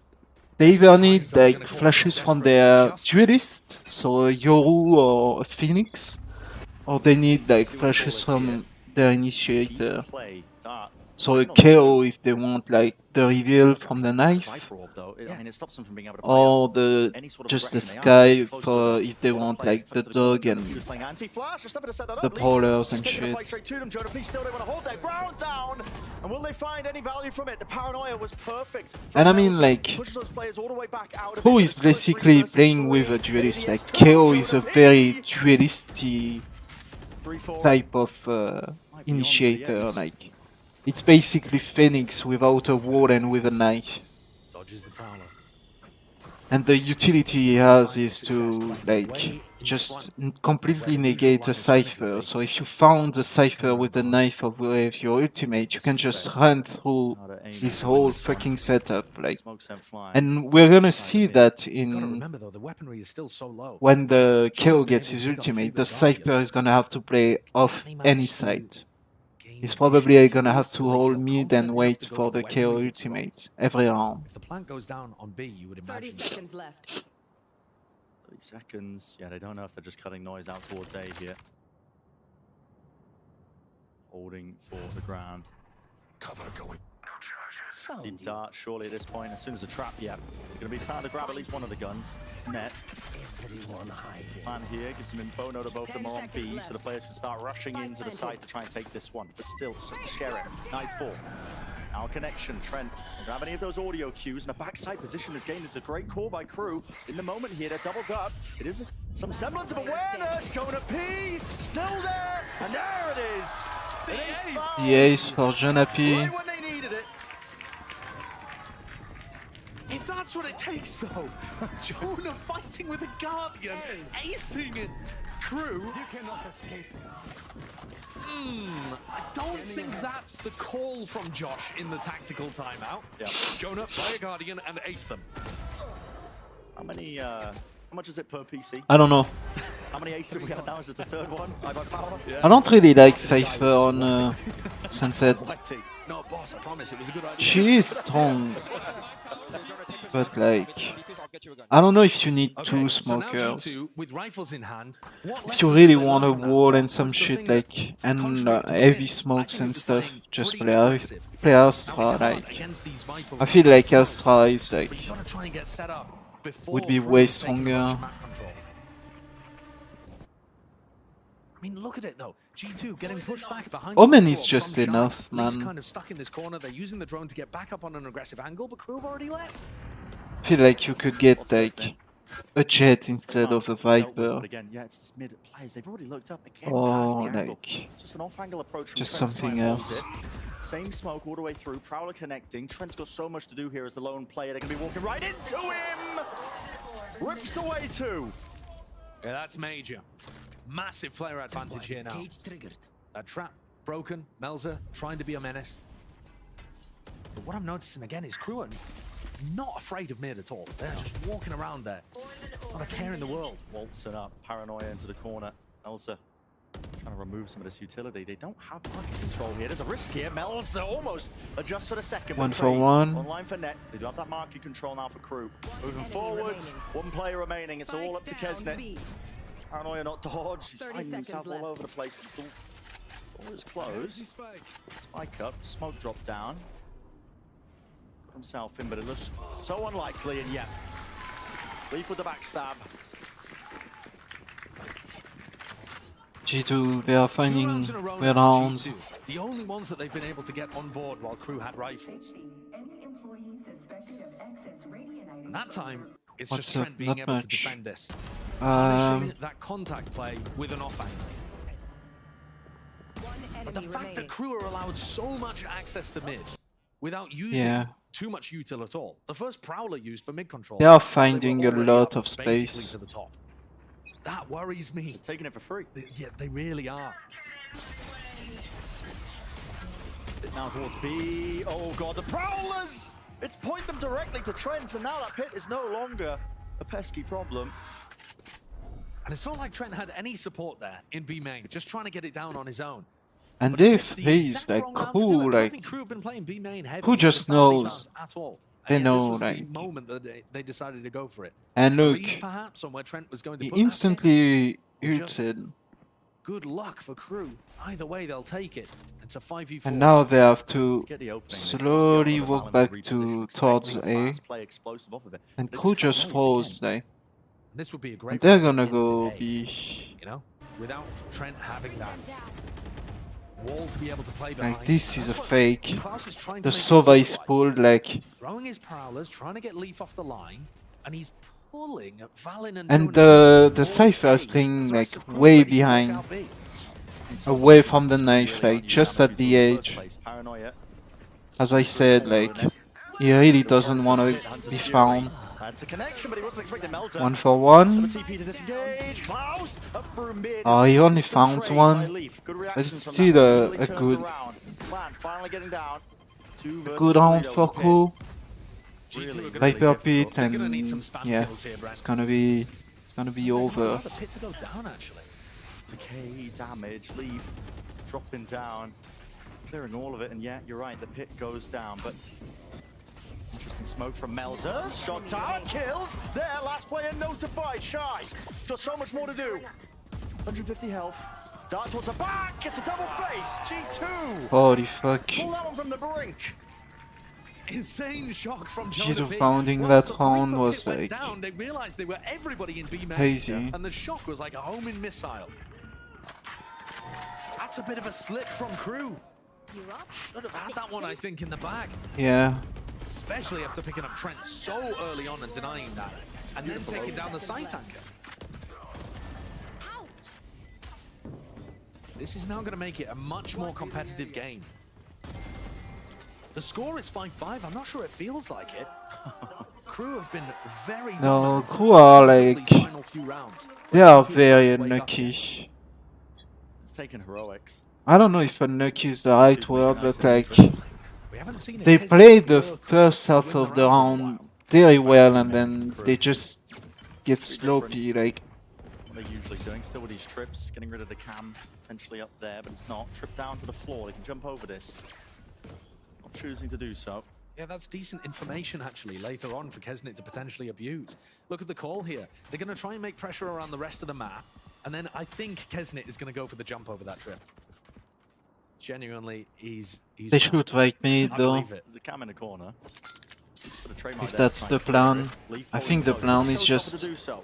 hard Little rotate, threes that you've got. Lovely go fight A from super PA. hard, And Leaf, he can't see a thing. Doesn't know if and they're so then close to him here. He's have quickly the panic. chamber play just a slow Really taking slow speed lurk. into it. Is Kesnit going for the Fosbury flop? Yeah, they're gonna go hard. He's They really should. thinking about it. Okay. He went to break Yeah, instead. it's Okay, a fair enough. bait. Rest of his team group Okay. 2A. There's only 35 seconds left. Smoke renewed with the one-way. It's Valen setting that one up. And again, they are They know that walking there could be players like that elbow it. super slowly.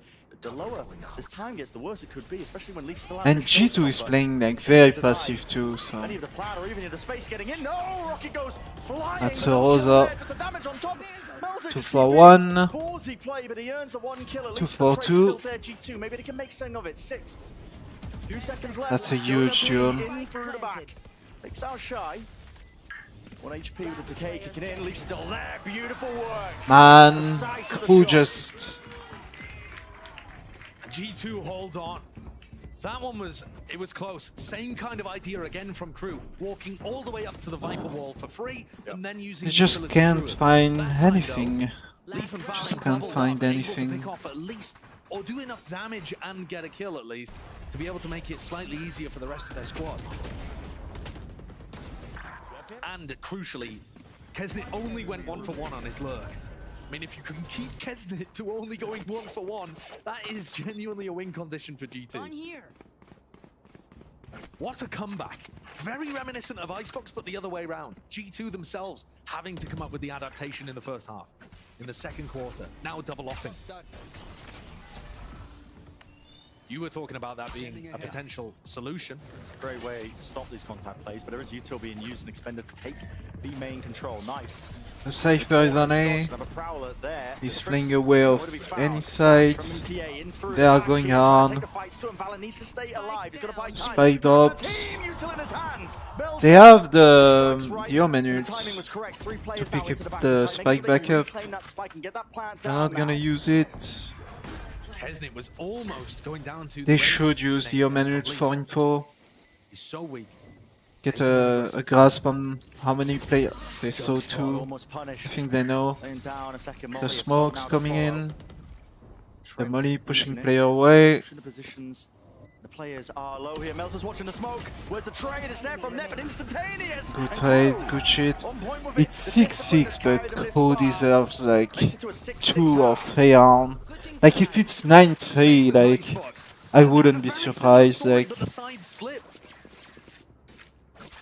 I mean, if it's a fucking 9-3 for Crew, their own adjustments to what was going on. They did a decent job of it wouldn't be but I'm like still really impressed with how Crew are calling. problematic in my No opinion. duelist Like composition seems like it has a ton of threats on defense as well. Well, it does. Anyone's game so far as well. Potential for continuation in the series as well, but his first half up in the air. I wonder what our desk has got to say about everything so far. Well, good news for you, Bren. We're actually on couches now, so haha, sucks to be you. Anyway, I'm joking. What a bit of a tug of war, right? Very long tugs, right? You had at the beginning G2 start off very strong, but Myrna, you started to see Crew bounce back. Then G2 bounce back. We're tied up 6-6. Yeah, I mean, like on Icebox, we saw that Crew kind of understood and adapted the way that G2 was playing, and I feel like this was just kind of a crossover where Crew started getting the hang of it and they getting need ahead, that and then pistol. G2 just Like bounced back and understood how to play and how if to fix it. fucking Crew loses a 4th pistol, it's like I can't with that fucking team. Like I think it's really important to be proactive on that defense on this map, and they got need that to later fucking on, and find we're a not just pistol, letting Crew or at walk least around deal the map. more Crew, damage.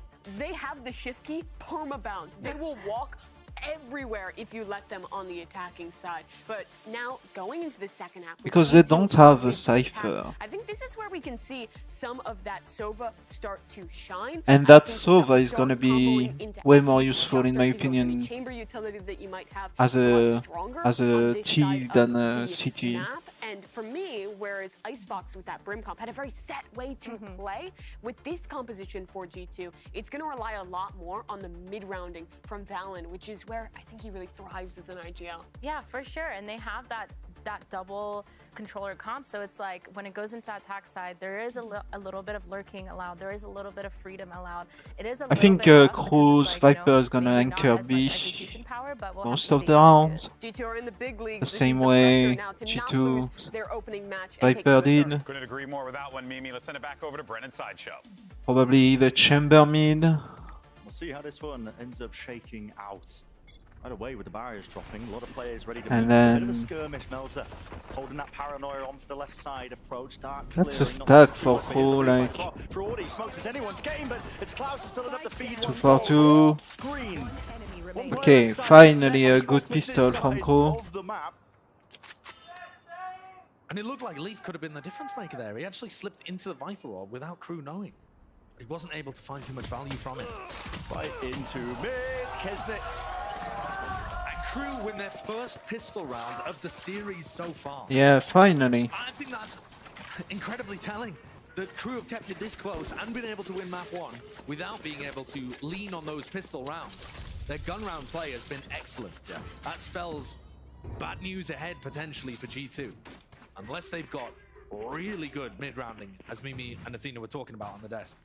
On the couches, I should say. Yeah, the couches. Throw me for a mix. No outlaw and no small shield from G2. I'm gonna throw a producer at it there. One small shield. Under the couch. Under the couch.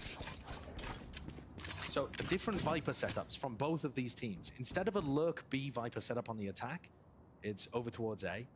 And on defense, Shy looking to anchor B. And that allows Kesnit to play this aggro setup. Here comes Shy. All the way through Good there. stuff. Shy tucked close towards this one. Now it is an eco round, but with the plant, get some extra money here. I mean, even not even extra money, extra damage being done. It's 3 versus 3 somehow in the middle. What a of all of this, sneaky with the kill from plant. Shy. Gotta think, somewhat winnable. But Shy still alive towards But the now back. they have a The rest of the Bulldog. team here. Lovely nade from MTA. No more kills to be claimed there. Cleaning up the Bulldog rest of the dead. players beautifully. And then the And so Cypher we got the again. classic. That Cypher is like... But still, bit of danger towards it. They did some damage. And I like to lurk on Sunset as a Cypher, but that Cypher is just off timing. Not the worst case, not by any means. But you take a look at the way that Crew's got their defensive setups working, and that looks like a bit of a tough nut to crack. They don't have that Cypher trip, right? So that's one of the things that is not an issue for G2 to deal with, but they have to get through the snake bites, the wall over towards B as well. And anytime they want to fight A, they're going to be pushing into double initiator utility. The Viper is anchoring B, so... As I said, with a big wall that covers mid too. So these fights over towards A are going to be very interesting. Who wins? Nice one way. I mean, this is awkward. I love the idea. The camera is mid. Set him up onto this angle, but I don't know if he sees above the wall. Probably. isn't it? Free to play in this spot. Smoking Still in mid. the safety range, so he's going to be getting all that control. The kill is gonna go in, the no? entire time calling for his teams, but he is backing away now. From that No, angle, he's just from the playing door being close. broken mid. His crosshair is a bit low, yeah. Yeah, place his crosshair. Looks like G2 have And now they're gonna go. an idea that he might have moved on. They're gonna go A. They should go A. They're gonna contest mid a bit more, but they're gonna end up A. Yeah, the smoked up A. The Prowler finds the drone. Anytime there's a semblance of noise being made this time. And the spike is rotating B. That's a bait. That's actually... That's a very strong bait. Like, they kept everybody. They kept the Sova, the Raze. They have to explode on B now. They have to go out, yeah. Replant. And it's gonna be a chaotic retake. Who was like lower weapons, but he finds the first kill. That was going to be fading. He goes down. He's giving them a gun on top of it. They don't down. They don't have post plant. Everybody through main here. This is going to come down to spam with the guns and maybe a bit of util on top of it. Damage. Definitely Should done. activate his Players time. low right now. Diffuse, tapped, trying to force out that first wave of this one, but MTA didn't expect it off to the side. Smoke's still up, really Yeah, forcing them all to just go out into the open. the weapon is lacking for Crow. That was really close. He's gonna... No. He almost got him. He almost got Awesome fake. the defuse. Playing 4 players in lane and Leaf alone onto the site. He seemed very out in the open, like you said, unaware that the smoke was going to drop. And then, I mean... Ooh, this is... It's precarious. I mean, reminiscent of the Haven C long. Yeah. They got 3 kills, which is an okay... G2 got the plant and the round, but like... Even more deadly for G2. 3 kills on a bonus. It's okay for Crew. They should win this one. Valen calling the mid rounds because that fake set them up with a lot of success.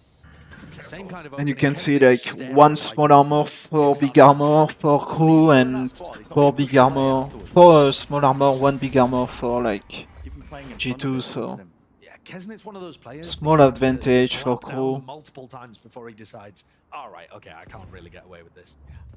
100 armor, basically. He doesn't want the orb to be The bloomed in his face. Meanwhile, G2, rest of the squad.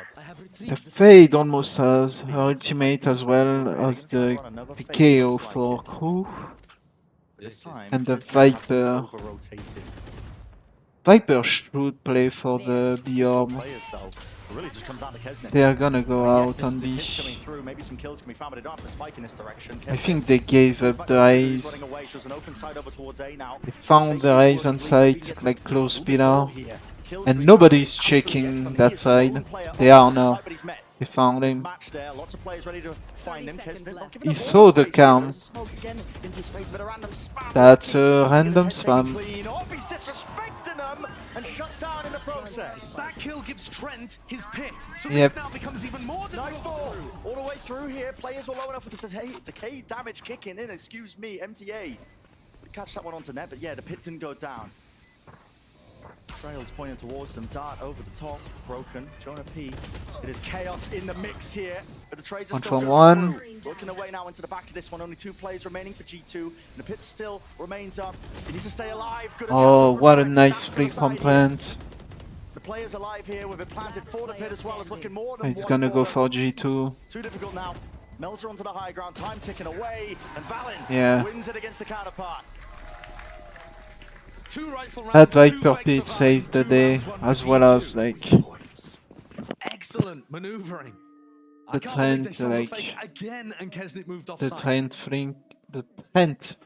Sorry. This is almost a time Like if when you want to be hitting the tactical if target. the Fate found Trent, found the Viper in the pit, Probably Atom doesn't need to get involved. it's over. I mean, the crew players are not dumb. They realize that they've just been faked on twice. The question is how you adjust to that. But again, really close, really close Conditioning it a little bit is round for really G2, because now crew are going to be and it's like a clutch. Like they have to win that clutch, they have to win that duel to win the round. So I still see crew ahead, There's an eco though. Before to stack. even though their team comp is weaker in defense. Into the back of the site, Leaf thinks second against it. Chunk down And low, they are but Utah really wants to getting plan this one. They have like to try and out find rotate backside by control with Utah now G2. with the Utah pop flash. It's nice, but the guns are even now. It's a really bad eco for crew. no armor for the crew Very players. solid Edge went side down to for a lot of blind spam there. really solid round. Sorry for Fake for the rifle G2. rounds. Don't fake the Flawless. anti-eco rounds. And they are farming a lot of ultimates too. Omen almost has his. Trent just uses, They so have a large ult to be able to work with. The Raze ult, pretty decent. G2 could take the game, even though, in my opinion, Crew is above. Coming out from crew. And I'm confused by this because if you're going to call the timeout, why not before the eco round? Yeah. You've a just bit more seen time to discuss. Yeah, you've just seen 2 fakes happen, right? So either you want to tell crew about how to deal with the fakes, but I feel like the team should be able to manage that. Or you think you saw something interesting in the eco round, which I don't think there particularly is. It's unlikely. Unless Atom wants to run a specific strat, which is hard when you're on defense, but might want to call a certain defensive setup. There's an interesting dynamic with the ultimates here as well, because I feel like Crew are gonna go aggressive. Leaves Showstopper. And he's also got a Hunter's Fury, but both can be cancelled by MTA's null command. So you can't just send it on a site if the KO's there. Because even if the knife doesn't hit you, you're going to get the Showstopper cancelled. So there's got to be some finessing around the map, figuring out where people are playing. There's more thought to this than just everybody pop ults and run at Crew should play aggro on one side. As mentioned, fakes in play. It's like he never left. Try to find and cancel the fakes. We'll see what they do. I mean, Valen was making full usage of the timeout. Popping off. We'll see. Yeah, that's the Have thing. adjusted the setup. I mean, Kesner's playing from elbow nose. It's a minor adjustment. Yeah, very small one. I feel like that timeout might have helped G2 more than it helped Crew. Potentially. Yeah. There, this time. He's into mid. Top mid smoke. The one way, I mean, the top. Two just walking their way through here. MTA Up used in his knife over smoke. towards A. So now they know there's no one Showstopper, marking. Paranoia. Leaf can't see anything. It's a bit of a gamble though with the blind fire still. Melter Brought down to his knees. And look, MTA used his ult to try to cancel the showstopper, but he was too far away. Great awareness from G2, and that's how they got the pick off the back. Game market control, but they're just stunted for now, stopping in their tracks. B main control also. They could go for this B split, but it looks like a reclear from Crew. It's being called. They're just pushing all the way up here. Any util for it? No! The wall just goes down! Holy fuck, man. Just cut to shreds. Crew are trolling. They deserve to lose that shit. What a freeze in the round. These 3 rounds, the 3 rifle rounds from G2 have been masterclasses. I disagree, And like, then this one, where they find out Crew the really is position of the KO, trolling, instantly like, use the ultimate, and then call a they freeze show that so baits out much that more. reclear, and they get the punish And on now it. they are throwing so fucking hard, like.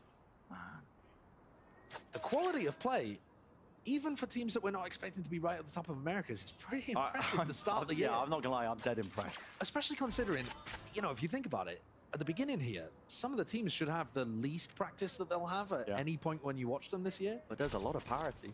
There is. It really feels like a lot of these matches could be going either way. Hello, Kesnit. Hello. Fine too, I mean, so just not content with sitting in it's spawn okay, and saving. but Takes the fight to him. Yeah. Probably the percentage play, not gonna lie, but listen, Yeah. it's Kesnit.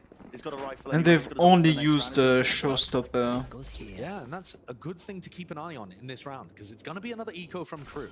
Like, But Kesnick could get dangerous. they've only used the showstopper and he's almost like back. Don't want to have him posted A doing nothing. He's at 5 out of 8, like, on his next showstopper, so. Yeah, he might just end up stuck there though as well.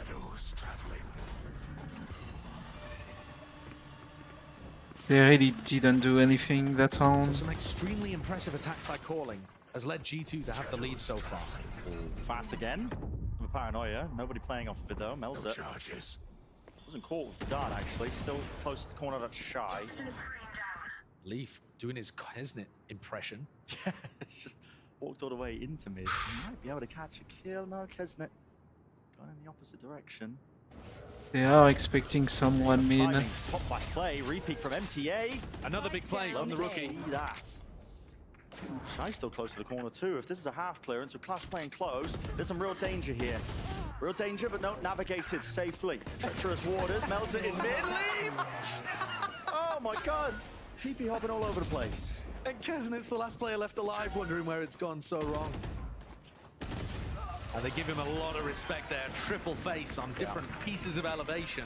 G2 pulling out quite a lead right now. It's the exact thing that happened on the previous half. It really is. Pistol round for the opposite genuinely team, is. and then it's just a string of rounds occurring. It's a different style though, right? Because it's not so much the push and pull, it's more to do with G2 actually just being able to run some excellent fakes and then good ult plays. But now, another question, what's going to be happening here? G2 have been bossing it in the 4v5s as well, winning just under 50%. I mean, that's way more than you would expect after losing a player at the start of the round. It's an insane stat, actually. In the 40s, you just don't expect that. 46% of their 4v5 so far. Fast, Whoa, there goes Leaf. Straight in, through market. No one to the top. Melzer spotted. Not taken out, though. That's Klaus. Covering the top section of the smoke there with Leaf brought down. TP's close into it. They haven't cleared the back of the site here. Shy, he's still alive. Pitting. Valen with the plant. Pit's going to be covering this one. Stretching out into the site. They can defuse inside the pit here. And they're picking off the players all over the place. So G2 don't really have an intact post plan other than the one player into market. That's Jonah P. He's going to try and stay alive here, maybe catching this rotate. No, not expecting it. So Kesler just spots him out first. 2 players remaining. Valen with the flying, but the door's closed in his face. Absolute disaster here with all the smokes in play. Shy, he's safe to stick this one. Can get half onto the defuse, but pushing up here. It's just Kesner's time now to just stick it for his team. Trusting him, placing it. Valen can't do too much, and yet 1 round for Crew. Valen. This is actually important.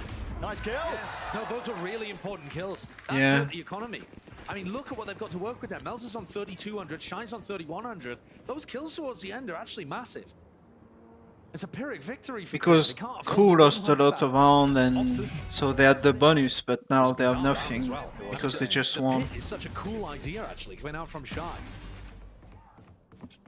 If G2 don't want to push, pressuring backside. I feel like North American teams are way more like strategic Choosing to invest into it.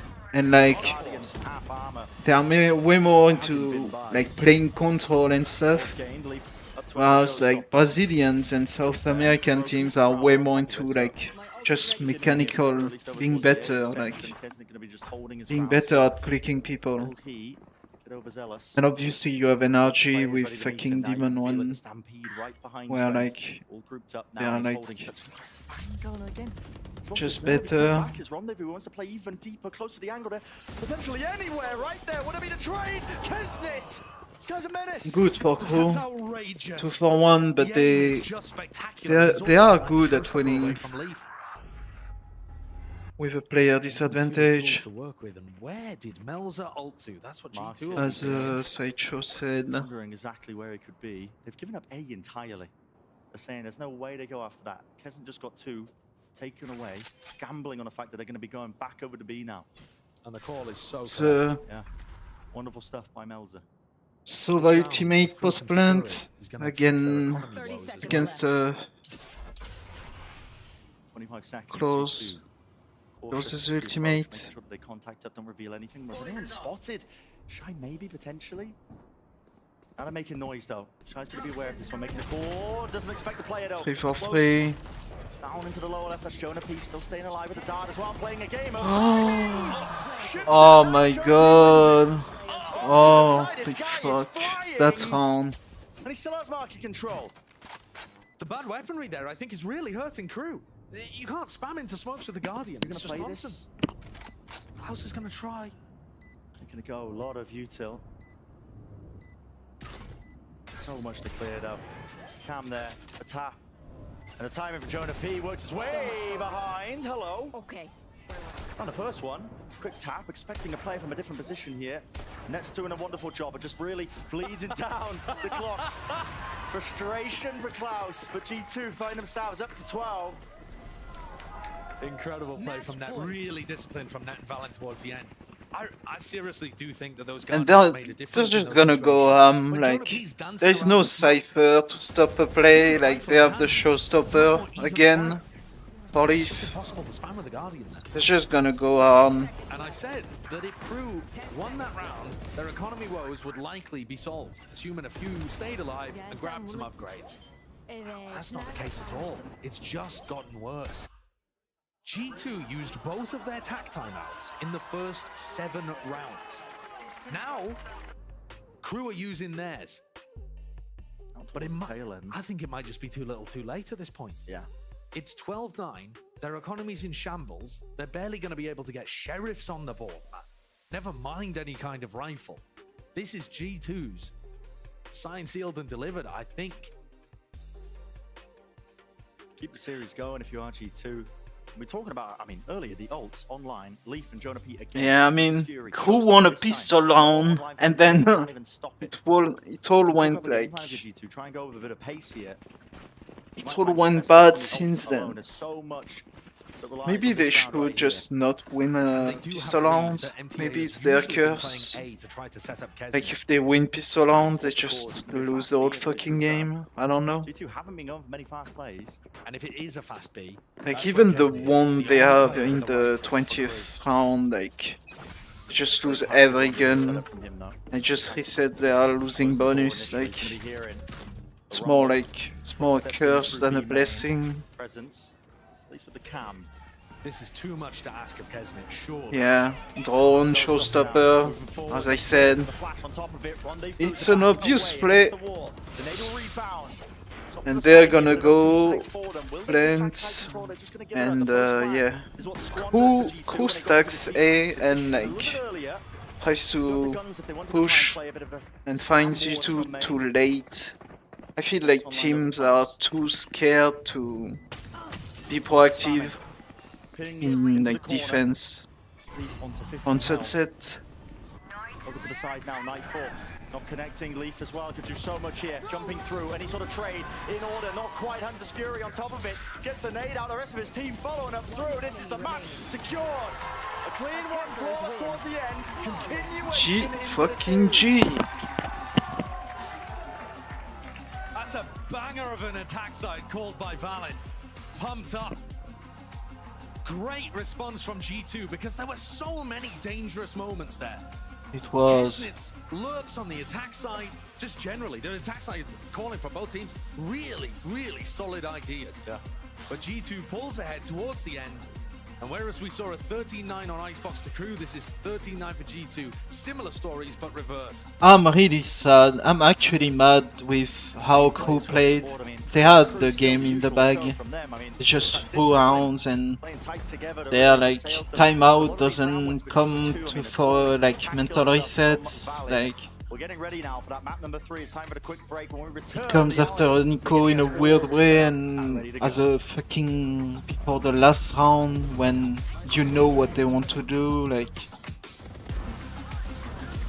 it's just so weird, man. There's just like no fucking reason to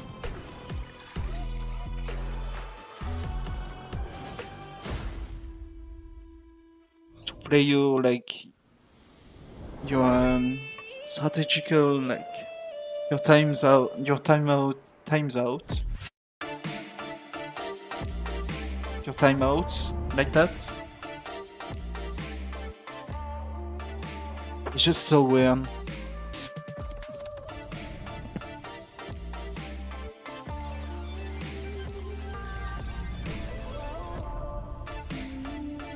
Anyways, I'm gonna take a quick break and I'll see you then. Peace.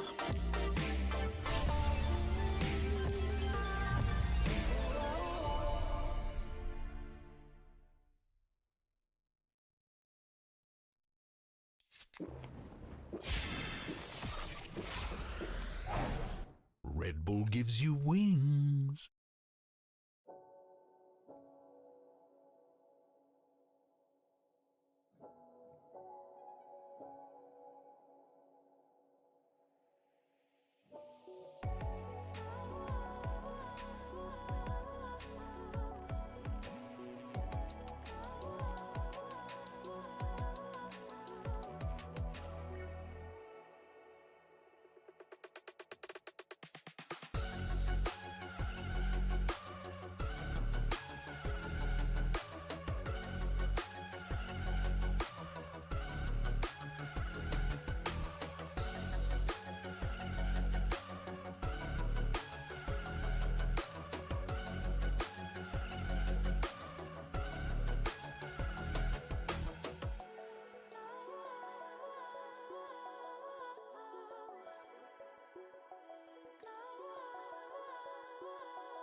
G2 Esports needed to step up when the moment needed it most, and boy, oh boy, they stepped up. And it's because of that guy right there, Valen, with some great calls and some great plays that led this team to a massive Map 2 victory. But the job is not done yet for G2, and the job is not done yet for Crew. Welcome back, everyone. Golden Boy here alongside with Mimi and Myrna as we break everything down.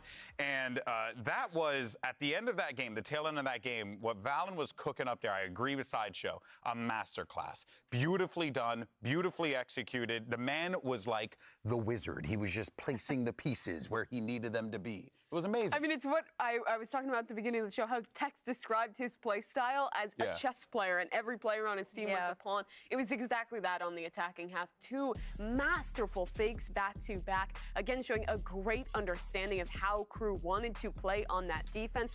And it was after, quite honestly, kind of a rough first half. There was a very, very real possibility Crew could have just ran away with that game, but they had a complete turnaround in the second half. And I think that shows me that, well, they're technically the rookies. Oh, it's their first time in Americas. These boys are so experienced as a team together. Whenever they start to feel that pressure mounting, they're so good at just bouncing back, and Valen showed it here. Yeah, even these fakes, like you can see that the whole team on that Crew side has completely rotated off that B side, and the speediness that G2 had, they knew that this is exactly what they're going to do. And when it comes down to it, there were bigger things that Vans was calling, such as those rotates, such as those fakes, all those things. But even those smaller instances where Vans was calling, you know, holding in the mid-round because he knew that they were going to reaggress. It like reminds me of watching Finesse call. Exactly, exactly. It's like these two masterminds and how they kind of call around this game, and the way that he was kind of approaching it and just absolutely round after round stringing it together, giga-braining that. I think it was an amazing comeback for G2. I love the way that they were setting up in their post plants as well. They were almost always leaving Leaf in these forward positions, kind of sacrificial, but investing really good utility to keep him alive, to stall a lot of time and be super disruptive to those more set retakes that Crew really likes to play. He had a great read on this map, and it's exactly the bounce back they needed for G2 to return to this series. Yeah, they definitely did. And some of the question marks I think that we had going into Sunset was whether or not the Sova was going to work out. But if you are Jonah P, well, I think overall that worked out perfectly fine for you. Quite the game. And if anything, it just goes to show that it's like, this guy's a menace. You got to find ways to shut him down, or else he will silently just pop off. Yeah, I mean, I'll be real. I did not like the Sova pick. I really was Really? Why didn't you like it? I really was dogging. I feel like Sova as a solo initiator, like, there isn't that much that they could do. And then we have, like, you know, there's the flashes, there's no flashes. Like, the info is great and all, but again, like, I didn't like the Sova pick, but the way that Jonah P, at some point, Jonah P was just fragging out. Like, I will give him that. Like, there was a lot of fragging out happening. But at the same time, the way that they approached it, you actually mentioned this earlier, Mimi, how on the attack side, he started using his util to more reasonable things, like getting that information or taking that mid-control or even faking or on the executes. And I think that that really changed my opinion on Sova. I will admit that. That changed my opinion a little bit. But still not completely sold. Still not completely sold. Okay, I still feel like we need another. I'm still with her. I feel like line control that you get from the breach is just so strong on this map, but I also think most teams are going to be running Cypher, and Sova's shocks are really nice on your attack side to be able to get rid of that. But I don't care what agent he plays. If he's having games like this, Jonah was he so won. good. Yeah, I mean, I don't care that he's playing Sova, don't care what he's playing. He's dropping like 20 kills. He's going massive in critical rounds. That Guardian Ace, one of the big turning points of this game. He was electric at Ascension, last year in Challengers. Before that, when they were playing in Tier 1 and now back in Tier 1 again, he still got it. Yeah, somewhere out there, an iBuyPower intern is okay, but it's okay because you guys are doing a cool thing. So thank you so much for that. Let's go ahead, though, and check out where we are right now in this series. If you're just joining us here, you missed some good ones and darkness. All right, well, here we go. So Icebox Sunset settled. Crew takes the first. G2 pops off on Sunset, 13-9 score lines across the board. Now that takes us over to the bread and butter of Ascent, where you're going to see these teams. I mean, honestly, it's kind of anyone's ballpark here, or anyone's game in anyone's ballpark, because genuinely, I don't know what we get. Are we going to get compositions that we're used to seeing on this map? Or are we going to get something completely fresh and cooked up? Really, you never know with these two teams. Not everyone can be loud. I think it'll probably just be default. I think it's just going to be default compositions. I like some of the experimentation, but I feel like both these teams, especially for G2, really loves on their attacking side just playing these slow mid-rounds where their IGL just cooks. Sunset for me was a battle of the minds between Melzer and Valen in the way they wanted to mid-round, and I expect to not see super creative comps, but see that same game roll out here on Ascent. Yeah, I feel like on Sunset, exactly what you were saying, the comps were so different, so it's like there are two different completely ways to kind of counter and battle it out, whereas now in Ascent, we are going to see, I think, somewhat similar comps, and I think that's where we're going to genuinely see IGL to IGL, how it's going to battle out mechanical skill versus It will be a chess match. It will be tough. Yeah, this is Ascent. Like, everyone plays Ascent. Ascent has Well, that's been why I call it the bread and butter map. You know what I mean? Because that's what it is, right? In fighting games, you always have your bread and butter. This is the same thing here. Historically, this So we have an Ascent decider map. long shot. Kesnet is so good here. And thank you, G2. I love you. You're playing something different. I didn't expect it, but I think the Viper comps are so good on this map. We saw it yesterday. Attacking side, you can drop that wall whenever you want in mid. Fight your way in there. You can also have a lot more control of the extremities when you're on defense. Throw in those mollies. It makes retakes easier with flood walls to get back in and gives your Jet so many different options because you control when those smokes drop in mid. I think it is a great comp to see here. The Cypher also interesting. Most teams, even when they run that Viper, it's often dropping that Senti. Yeah, I mean, that Cypher, we've seen players play really, really, really good Killjoy on Ascent everywhere, always. But Cypher, I feel like, has a different step. Now, the trips, I think...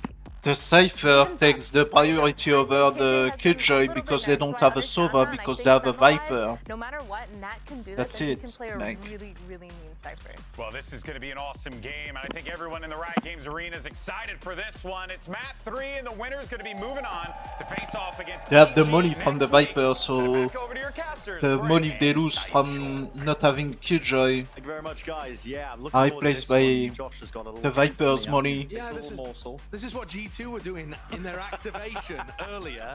So I want you to see, I mean, what were they cooking? Taste test? Yeah, taste test. Okay. How does Brimstone's cake taste?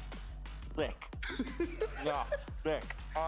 Thick, well cooked. I mean, this is a well cooked comp from G2. I'm not sure I'm as sold on it as Mimi is. And one of the reasons for that is because contrasting it to what we saw from Loud, where they were running the Viper, Loud had huge amounts of exec utility, right? This comp doesn't seem to. Yeah, they had like You've taken 6 away the fucking recon dart, flashes. You've taken away all of the like crazy flashes from the Breach, Phoenix, stuff like that. So yes, G2 are going to find it easy, I think, to Or fight 7 mid with on the their Omen attack side, but flash. I don't know how they're going to get to the sites. That's a question for later on, though. For now, on the defense side, the Cypher can be really deadly. Something that Kesnet's going to have to think about when he gets there. Walking up mid with the spike. Hear it with the wall going up as well, trying to really isolate those fights. Be taken, damage And, done. With the top. Jonah Pease, yeah. Getting so much value here. Even with the flash to reposition, there's an attempt by Clouds to punish that one straight through main, but it was shut down by Trent. 2 players left in market. It's another G2 pistol. Kesnet and Shy. And the Cypher really disciplined. Waiting. A couple of kills. That's a great first one. That makes it And so now it's a much more 2v2 winnable. and They he's have access to the whole rotating. front side. Off angle by What? Rico. Damage done, but no kill. Kesnet again, dash forwards. What is the Cypher doing? He must have seen Trent. He was flicking that direction. It would have come up as a question mark on the minimap. They know that the site's clear. And now down 2v2. Like I said, all that damage done, so Kesnet is weak, but he's already just been ripping them apart anyway! No way! Here in the util and the reload, Utility in one of the shy hand. just jumped on it. Great G2 really opportunities threw left that it to one. a 1v2 now They for remind Nets. me of the fucking game might be our foes. Here, the face is gonna come through any minute Holy now. fucking Kesnet, shit, man. Right from the back of the site. That's all him. Slowing down around in the right moment, but a pistol round granted to him. Once That's an more. MIBR versus We've seen Cloud9 Kesnet be a for. monster. In the previous 2 maps, he had so much impact That on the Cypher attack rotate side. is And that round, they've just rescued a 2v4. it's not late, it's To be like able to win only their non-existent second almost. pistol. Not that it did them much good on Sunset, but that's a great start. They get rifles on board for Kesnet and Shy because they have so much money from the plant, from the kills, loaded into those 2 players. And they're gonna push me in G2 are just going to try and fight the mid. with plastics. Smoke shot down. They are spotted. Really only the one sheriff. Klaus for jump spot. He sees everything. He's like, there's no way. Keston swings! No! Keston dashes even deeper! I mean, that's insane. It's absurd. It's absurd. Find me another player with as much confidence as Keston. Good eco. There's no way. You see 5 players pushed up into mid on an eco, you're like, no, okay, we're going to react somewhere else. No, Keston's like, guys, I'm swinging, I'm fighting. If you don't follow me up, it's your fault. Inspiration for Jet players everywhere. I prefer Crew's team comp, by the way, and I still think Crew is gonna win because I think they are above. They just like troll last game. Their coach should be fired, honestly. His management of the fucking times out or timeouts were like terrible. He timeout after an eco. He lets like 3 fucking very swingy rounds, doesn't until this player, doesn't like take the time to talk to them, and then he waits for the fucking last round. Like, it's just such a bad management of your timeouts. Close to it. Pop down the smoke, a bit of a tap as well, seeing if he can force out a reaction. Everybody holds for now. Just the nade, moving around, Melzer is hoping that somebody oversteps the boundaries and maybe he can be granted a free kill. Unlikely, another tap. Look at the discipline of G2, fully grouped up now. He could do it, like I believe. All together now. 1, Nice attempt by Melzer. almost 2. The safe hands ultimately for G2. If he finds 2, maybe he can like It's good team jump. play, good discipline, making sure that they're double facing. The And the high-low setup is dice. to swing out onto heaven, triple face towards the end too. In all 4 those small shield instances, for though, G2. somebody from We Crew could was see an still able outlaw. to get a kill. But since G2 is the defending team, we probably won't. You can see the value of the Cypher though, able to spread all across the map, gathering information in all sorts of different places. And that same trip is up again. They're worried about Jet Keston's shouldn't burst use. with Oh, good reason. she has to. Yeah, she's gonna use her knife. I don't really like it, but yeah. She had the money to buy a gun. Clearing through Cat with the rest of his team. Really chance to explode with a flash. A dash available, updraft. I'd rather have the knives on a Jet used for an eco, where you have to find open kills to try to rebalance your weaponry and get better weapons and shit. Starting to come over to play with the pack a little more. I also don't like what Crew's Killjoy is doing on B, placing both alarm bots and turret. Clear with the flash. I feel like she could like just place the turret and then keep the alarm bot so she can replace it mid when she's rotating to prevent a push mid. Like right here, you could replace your alarm bot here so you have the range to play in 3 like she's playing right now. Amazing skill. But if you drop both and recall both, they have the same like 20 seconds before being able to place them again. Like, it's just bad. Because they have the same range, so you have to take them both. They are both gonna go offline once you leave B main. If we catch, if we catch MTA in the replay here, I mean, the coordination from the team is excellent, but then Lucky just sips both of those players trying to set up a high-low. Sublime stuff. Coming back. Out of charges. And that experimentation at G2 with this composition maybe going a bit amiss. We'll find out though. Again, Still early days, but like the Killjoy rounds for Crew on our attack side of a set. doing the same setup. Probably getting off to a great start, forcing G2 down to the eco. Looking like they're probably going to be able to claim that 4th. Shy, still there. Kesnet, look at this guy, hunting for the kills. Yeah, this is already amazing work from Crew. G2 need to make sure that when Crew actually funnel into the sites, they have crossfires set up and pieces Good of first utility skin for ready to G2 go. on an icon. Fire from Net. Earns a free one. Grouping He heard the tripwire being placed.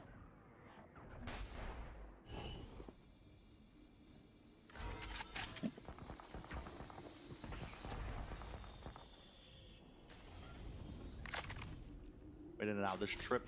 They're gonna feel it, yeah. Don't really have the guns to be holding. It's a bad panic tripwire from the Cypher. Paranoia. Net again. Finally, this guy's dealt with. He's already done so much more now with that sheriff, and he's granted a bit of an opening here for Leaf. Round for the back, no shy. 2-4-2. Runs him down.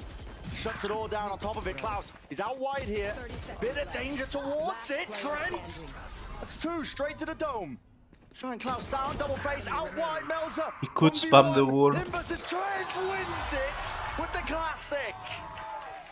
What a nice eco from G2. From G2.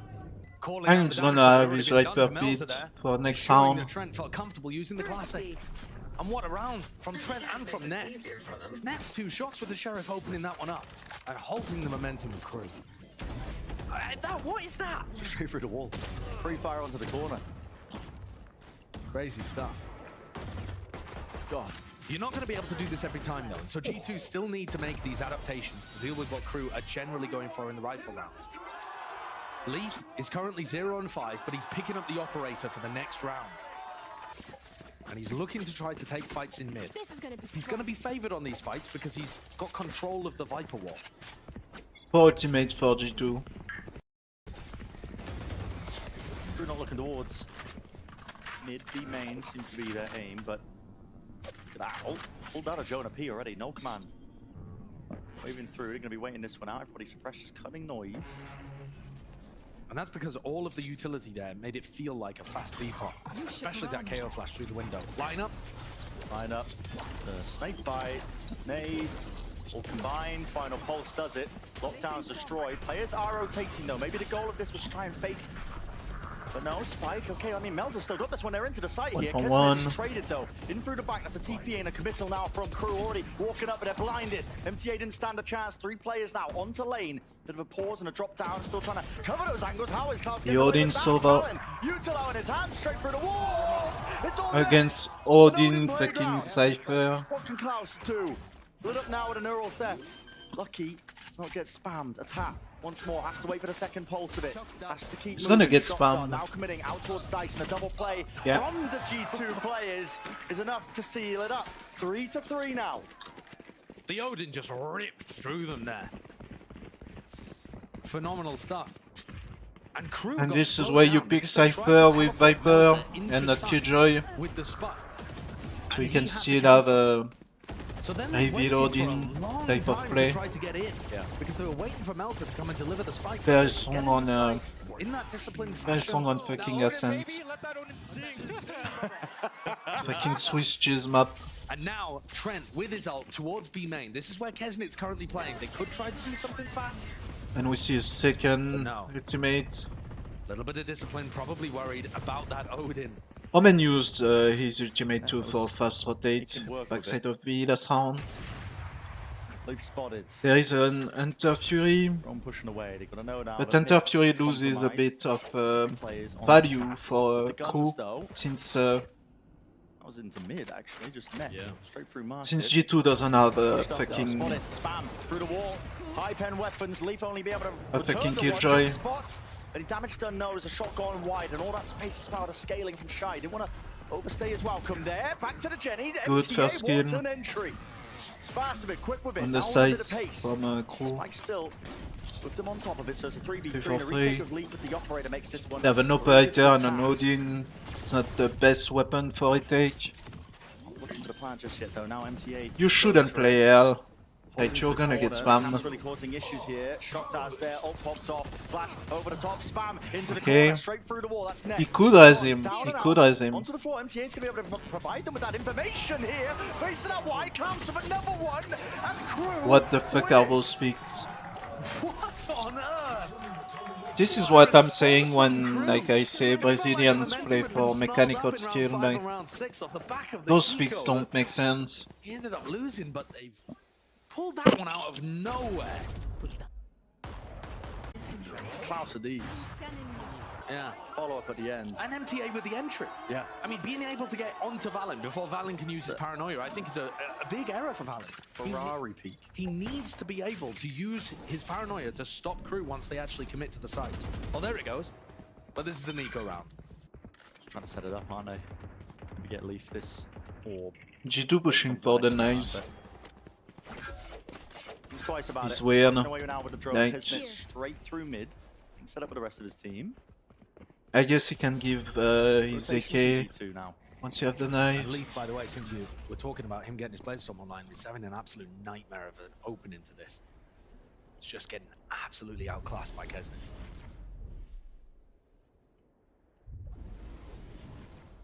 Walking forwards. Recalling my boss. When you run the Cypher, there's no turret to just take your contact. These players manage to tuck themselves up into a deep position. The cam. I think that's seen Kesnet. No. They are rotating away. They are none the wiser. There's and no Kesnet way. has slunk in, hasn't he? Look at this guy. Fox in the pen. Trip taken out. It's a completely open site, and he's making a call. I'm surprised he even wanted to break it. But okay, they've given the game 30 away. seconds left. But the spike's getting delivered. Can close. He saw them. Get out of there. Yep, Melzer, TP across as well. Sight. Stairs haven't actually properly cleared this one. Someone close that fucking door.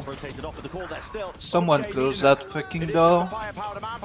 Someone close that fucking door. Take the fight once more. Just face him wide into it. Shy for a B main. This is still watching that one, but listen, it's the Kesnet show. God damn it, this guy. He can't be Finally. stopped. One's a little bit more shy. Finishes that fight. 3-5. Crew leading here. Attack side of Ascent. It's not just the outskilling, but that is there. I mean, Kesnet, Shy, even MTA on some of these entries they've just been phenomenal with the gun skill. But also Kesnet demonstrating that super high IQ in order to find the entry for his team by lurking his way past the camp.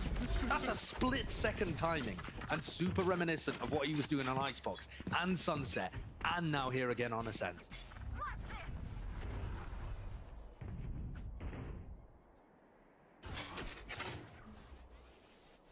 Knife over towards B main, letting them know that crew are not playing that area aggressively.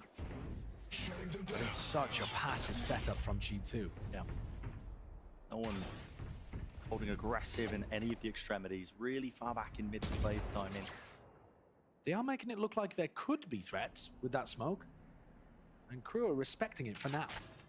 This would be a round for Leaf to come online.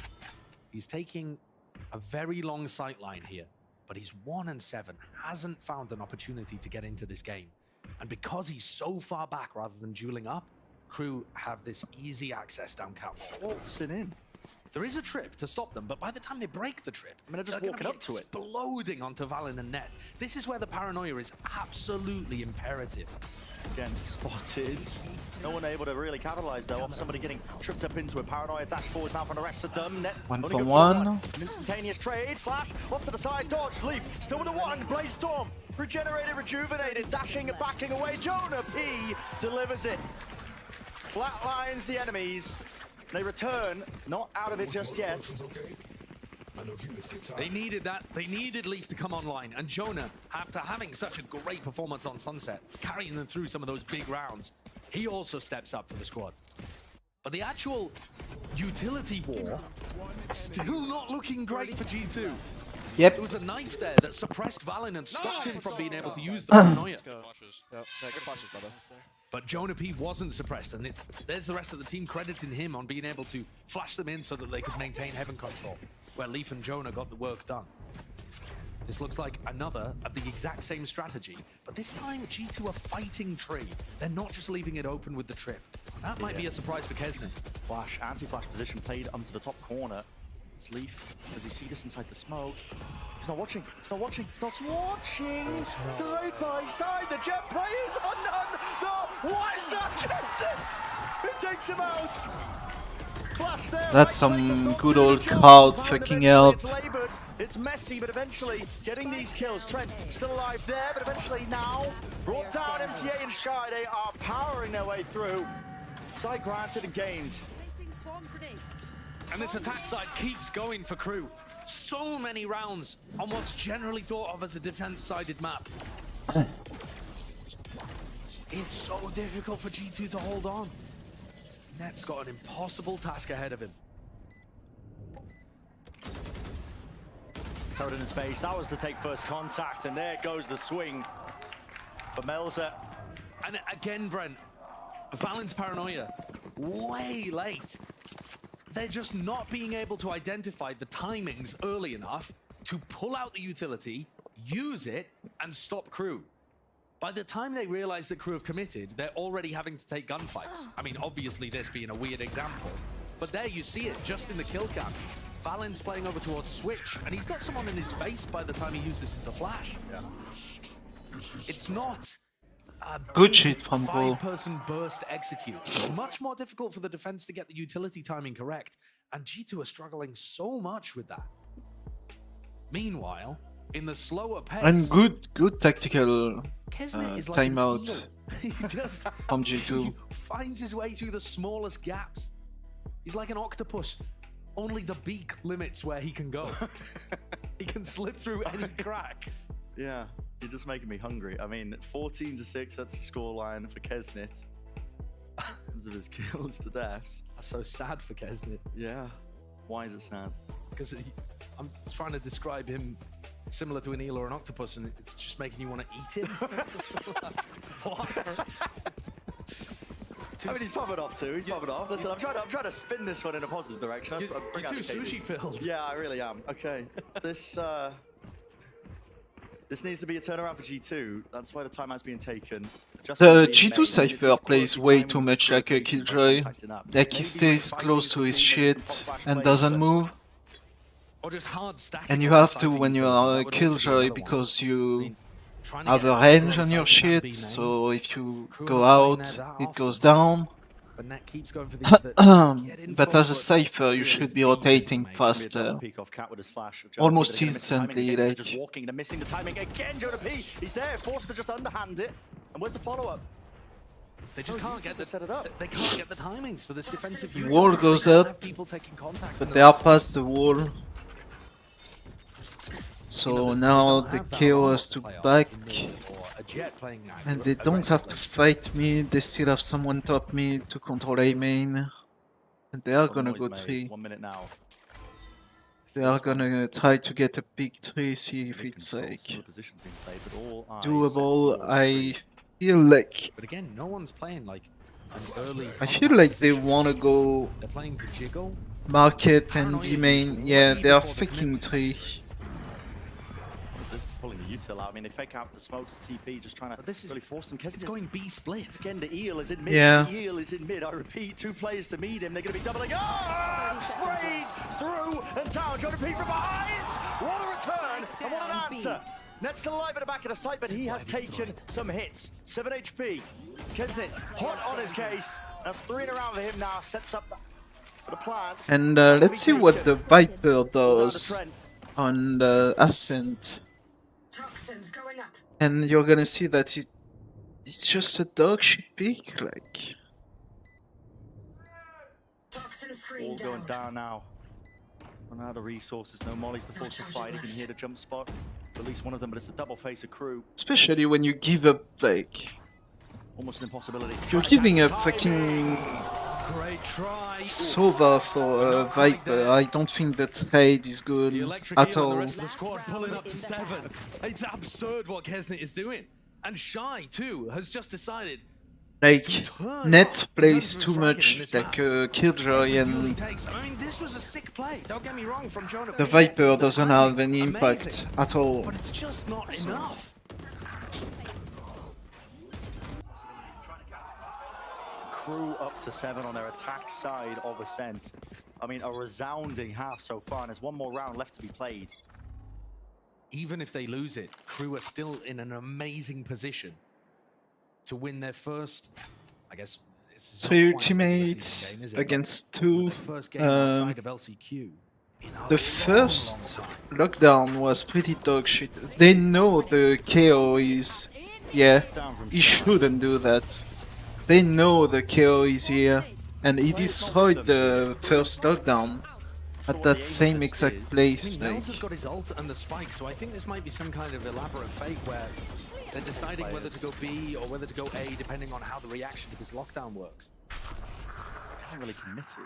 TP into the back of the site here by Valen. He cancels it. Still the rest of the team out wide. and they are being pulled. Fake, as if they were ping-ponging to A and just walk in. Absolutely The ridiculous. calls are just immaculate from Melzer today. Is G2 overreacting? And they're just taking their time with it as well, so it just gets broken. Now they know they're on Get the B. rest of the team all the way in as post-plant can be played. Someone played that though. Directions. Don't we have a jet? Don't we have smoke from Guns aren't crew? good for G2. They do have We one do kill, have but smokes. No command. Can't we just smoke that fucking door and go and close it? To spawn, Melzer. I don't think he saw the kill. It's really slow, really laboured, shy, close. Interlogs tucked away, they can't remove him ever so slightly. Beautiful shots though from G2, making a good go of this one. All up into their face as well, but yes, you're right, the time is ticking. The biggest enemy against them right now, they can't deal with these big main players. Trent is absolutely sealed it for them, and they have enough time, barely. What a retake from G2. Wow. But is that enough? Getting to only Who really troll? Like, I don't know why they don't fucking close that door. How are they going to be able to They really hate closing that door. Just close the fucking door, man. You literally have a free sage wall. Like, just press the fucking button. Like, smoke it, send someone and press that fucking button. Like, So many questions heading into this second half, really. All yet to be answered, a lot to find out. On top of it, Golden Boy is standing by with the special experts as well, give us all the breakdown. Yeah, that's right. I'm out here with the crew. That's the name that I've given you guys. Well, for one, you guys are popping off always. You're here supporting the squad. How do you feel about crew this time around, coming into 2024 season? I feel confident about them. I think they're going to be top 5 in the league. Oh, top 5. What about you? I had no doubts going into this. I honestly think that they're going to be able to go to Madrid. Oh, calling Madrid right here and now. Obviously, my boy over here, his voice is absolutely shattered because he's been cheering for crew endlessly. So, guys, give it up. Give it up for the crew. All right, I'm going to step aside for a second. Are there any G2 fans in the house? Are there any G2 fans? G2 fans, Pepe Love. G2? Anyone? Anyone? No? You come over here, buddy. Come over here. Surely this won't go wrong. All right. Let's see. What's up, buddy? Okay, what's the sign? Valen. Yo. Valen is the GOAT. Valen my throat, okay? Wonderful. Well, sir, you can go that way. Thank you so much for that one. And that is why we don't have nice things. That is why we don't have nice things. No, jokes aside, though, guys, we got some things to give away for you wonderful people. yeah, the goodies. We've got some lighters, some keychains. I've got a pencil. Who wants a keychain? Who wants a fucking keychain? Back here. Hold on, Colin, if you don't mind, my friend. I got to make sure the kids get them. Here you go. Here you go, guys. There you go. There you go. There you go. There you go. Who wants the goo-goo, the DDs? Who wants the goodies?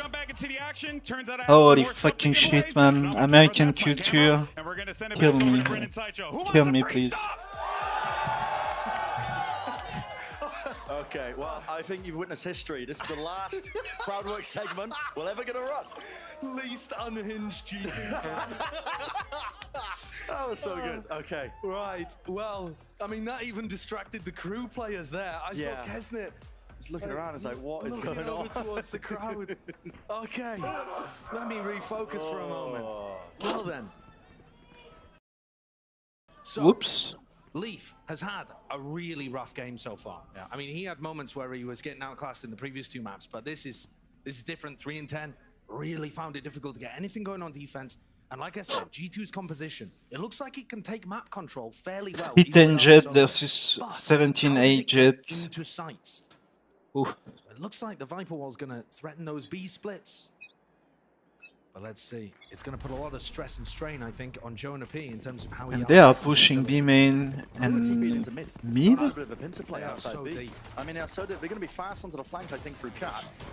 disable, they probably... Doesn't win it. Good opening. That's a fantastic opener from Leaf. He needs more of those. Kill, but guess what? They are so fast. I was gonna say they're probably gonna dealt with paranoia. zerg the... Everybody tucked into hell with one player. Left to play the cross. It's showing a peek here. Popping up onto the high ground. Klaus. And they have alert too, like... Good pistol from G2. G2. Perhaps what they needed. Now in the midst of We're all gonna of see that, if they manage to get clinicals, clinical, Trent has a lineup like that the lands so that he's clinicals got they all got one between grass and in the tree. first and second map. I wonder if we can catch that at some point. But you can see it in some of these replays. That is a really unusual one. Something to keep an eye out for if G2 look like they're going towards tree in any of these rounds.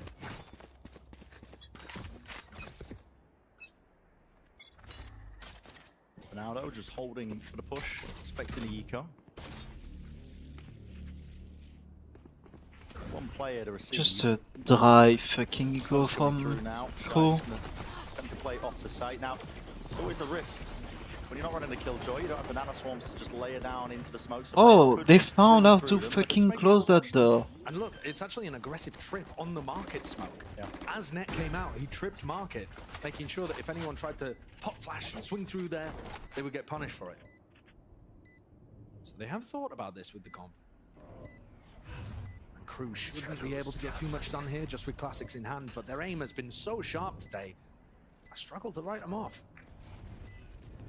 Thanks happening. They're going to hit the back. Yeah, they will hit the trip.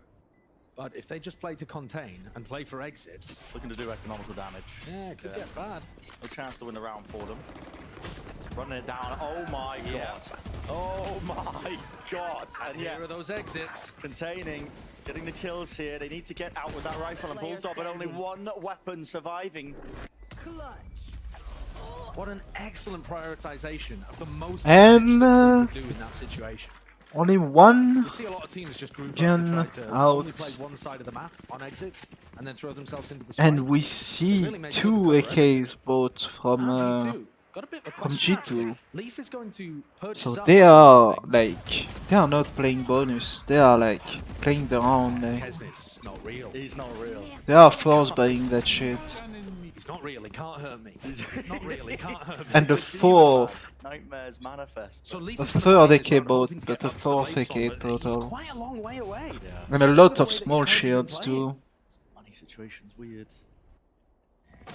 Wiggling onto the corner and MTA, but backs away with a knife. Did catch onto Leaf, so they know the Jet is in A main.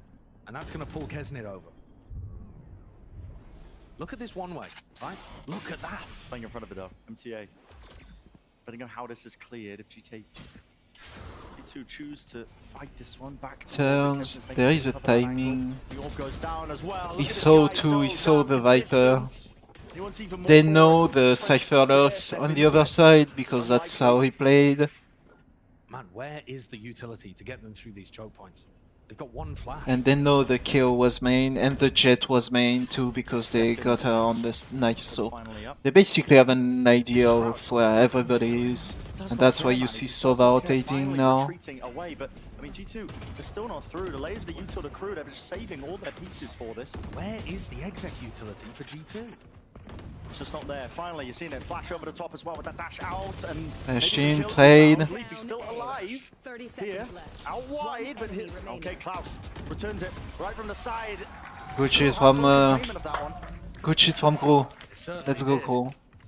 They lost Valen early on, so let's win that shit. But when they actually hit the site, there's one high flash coming out from Jonah B. Because they have to use some of that utility to be able to take map control earlier. It's a real worry. And they are forcing again, like we saw two Guardian before that replay, both for G2. They have the KO ultimate, so. But the score is close. Having said that, G2 actually decided to buy in the previous round. Like we'd said, Leaf bought fully down, didn't get up for the Blade Storm. And now G2 go, yeah, there you go. I mean, what kind of lineup is that? It's like magnetic when it hits the wall. It's nasty. These players putting so many hours into server time. so many hours trying to There's some Viper main somewhere going. I've been using that since make a 1993. useless agent work. Old tech. Yeah, it's always the Viper mains on the unorthodox maps. They just have the wildest tech.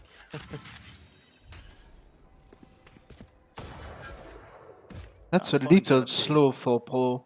Getting back away, and it's so slow. Like, I was expecting his teammate, probably. G2 on their attack side is going to be trying to bait crew. And this is why the Sova is so good. In certain areas and giving away picks Because it's really good both in offense, but almost even more in defense.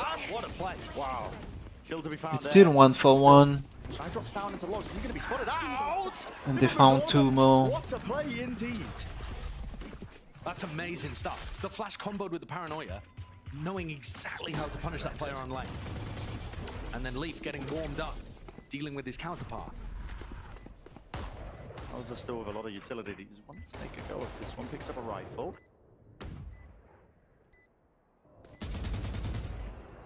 Really get lucky. Post plan being played. Everybody up onto the Honestly, side. if they could play the exit, like... This is just going to be a save. Yep, thinking twice. MTA and Kraus don't have enough money to be able to buy for next, so if they lose the Vandals, they're in a bad spot. Okay, G2. It is ludicrous that G2, and frankly, actually, all of the teams that we've seen in the Americas, are able to get so much value from the eco rounds, when teams are also, I feel like, buying into them less. Yeah, some of them are really maximizing it just because of the threat of that outlaw purchase, but I feel like the game plans that we're seeing from teams on eco rounds are really well fleshed out this year to be able to get that first pick and then snowball it forwards. Crew are going to take a timeout again very early on in the half, I feel. Give me those back. They haven't learned too much about the way that G2 are approaching things, but plays like that, the more that G2 have in their playbook with this composition to be able to generate the first picks or to be able to get into sight, And now, that is going to make up for any downsides of the a comp. crew timeout. Perfectly. look even better for them. It's always the way as well with these compositions. You just don't really know, especially when you run something like this, like G2 are running on Ascent, you know, how it's going to be working out on their attack side. It was looking like they were missing the pieces, like getting bogged down super hard before they could even get into the sites. But when they get given main control like that, it looks like they have setups to be able to just explode out, capitalize off the util. Yeah, that's the thing. If you have smaller amounts of utility, it's not about how big your utility is, it's about how you use it, Brad. Okay. Why are you telling me that? Well, I just thought you might need to know. I don't need to know, actually, All right. and I'm not insecure. That's fair enough. Then. Don't bring it up ever well. again. So, but how G2 use the small pieces of utility that they have is going to be incredibly important. Maximizing that potential to be able to get picks off the back of them is, as you just saw, everything. Yeah. This round, though, Jonah and Net with Guardians not choosing to upgrade to rifles. Okay. Interesting. Here.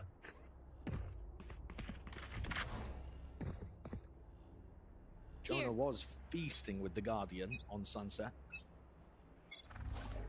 Toxins going up. Even keeping that half armor, I mean, he's got 4.2k to him. That's a different lineup. This is the more standard Viper lineup, and you can see them picking it out. Down though, Flash to take control of A main. One player left to anchor the site. That's melted towards the back. MTA, his job's to just hold and contain towards tree. You can hear the players now. That offloads his Good utility from the full skill. So much util used there, baited out by crew. Exchanged, not too much on the other side. Leaf, though, having burnt the dash. Normally, teams are going to reset into an A split after this if they want to finish A. So this is, if G2 continue all bunched up in A main, this is going to be hard for them to get out through the choke. Mollies might make it easier though. Where did these lineups land? Potentially to the back of Jenny.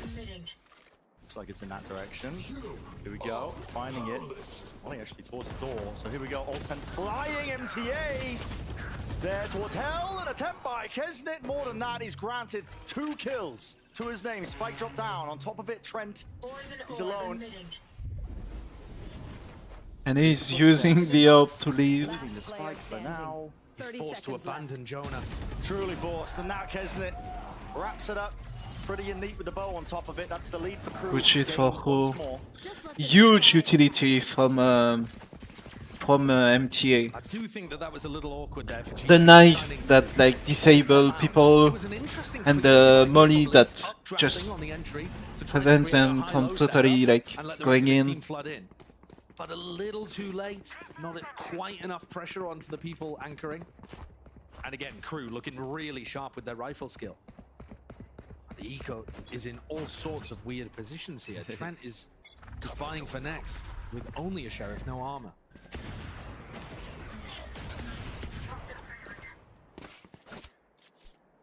Singing past each other towards A main, mid. They need to find the bot. They need to find it. Done a decent job there getting rid To of the find it. Have they? I don't know if they are aware. To walk past the alarm bot, but I don't think they do. Kesnit with the dash, lots of targets. It's a rich environment. Alarm They know bot. now. Now they're dashing in the wrong direction, the wrong side. Can't escape from them. Not quite. Leaf. He can't hide For it. him, but he's not going to be able to get that kill. Still one might be good enough now, especially with Kesnit removed. He's been a star player for this team. These are the mistakes that I think Crew have to avoid. Giving away a pick like that when G2 are just fighting for map control. Not enough duration on the drone. And the camera from net, again, just letting them know, nobody push behind it. Contacting up and out of flash through. Leaf's caught by it. Nano swarms as well. The rest of his team can follow up through, so this is buying time for Shy. The rest of his squad, ready to just play this one. Klaus still close to the dice. Out wide, it's been covered. Smoke deep for them to try and pop through. Pistols now out. Oh, nice flicking gun. Work. Shrapnel straight through him. Melzer. Those hounds. Has to save, surely. The economy's weird for both teams, but I think you're right. With Kesnit and NTA not having very much money, Miles has just got to go for the save here. And G2 in a 5v4 being able to pop into B. I think the jet It from looked awkward, didn't it? I mean, Leaf was full blind, running through Nano Ko should have a swings with knife 30 soon. health. It definitely looked like there might have been an opportunity. Definitely was the timing, I think. Yeah, for somebody Klaus to to swing pick that up. I think she has her knife. Like maybe Shy to swing through the smoke, but they get away So with it. they only need money for the KO. G2 are starting to pull back into this one. It looked like a fantastic lead the Crew had managed to develop on the previous half. Even though it's only 2 rounds, just because of the way that Ascent plays. Very possible to close that. Anyone's game. With how tight this game has been. Yeah, she has a The knife. fact that we're currently at 9-9 as well. All of those conversations about Crew. And they're close, gonna but equal they're not being able to pretty, get the match win. like, Those are all going to start pretty to rear their good. head again if they can't close things out here. Because it really looks like they're in control. Kesnit's got 24 kills already. The Omen just bought a sheriff for the KO. When he has performances like this, you should be able to convert them into match wins. They should play. But G2 are primed to take the lead. The perfect flash for that A main control. Smoke's used early. They play with the... Okay. Nano Swarm, so they know Killjoy is here. They want to try and burst themselves into the site. They are out.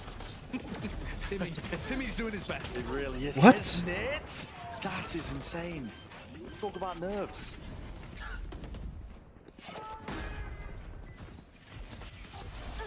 5 health though. A lot of damage being done to these players. Still the eco.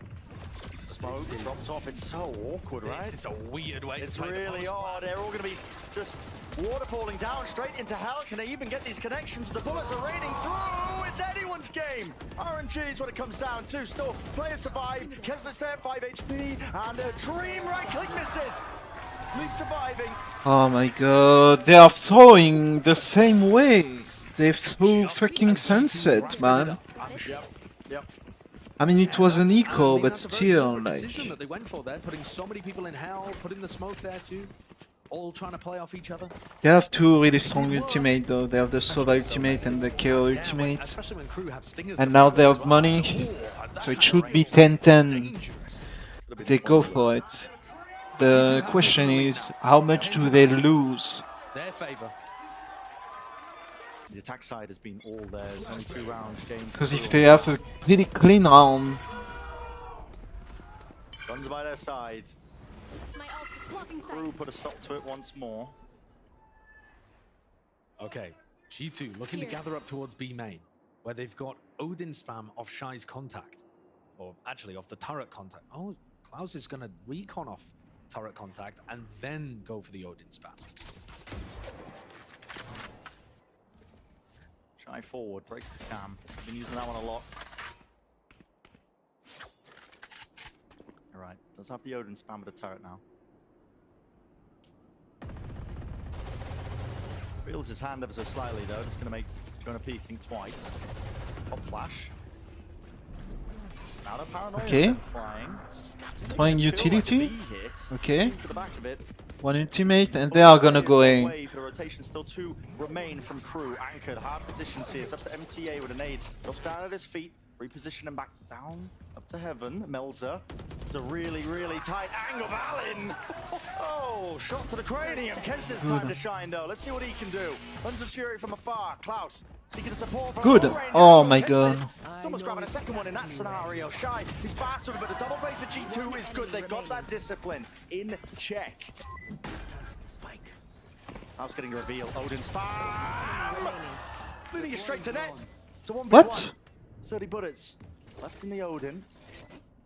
He cancelled the drone? Main position for Jonah P. Spam into the door, but he doesn't quite break it. He's anticipating the reflank. That's why he has to clear it. Time might become an issue.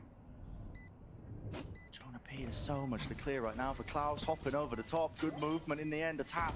Forcing it out. He Shots knows. fired from Jonah P. Now reveals his position. Off to the side here. Klaus trying to play this as well as he can. Almost getting this kill. Jonah P. Another time. Wide with the swing in no time. It's played to perfection by Jonah P. He's won the round for them. I think very just about. Yes. Oh my fucking god. Cool. Cool are trolling, man. Convinced that Jonah was going to be playing some kind of aggressive. They are middle deck, fucking who's trying to bait trolling, out, man. You know, a push from heaven or somebody anchoring generator. He just couldn't believe that Jonah was playing so far back. And yeah, the timing, so close. Crew are going to call another timeout. It is just in time, unlike on Sunset, where it was already, the damage had been done at that point. But this time, the final timeout called by Atom, when Crew are forced onto an eco, I think by the look of their economy, and almost giving G2 12. Now, the eco rounds have been really powerful in this game, so I'm not saying it's a guarantee, but in all likelihood, G2 are getting up to match point here, and this would be a heartbreaker for Crew. Come so close. All throughout last year. I just don't want a repeat. The same for this year here in the kickoff.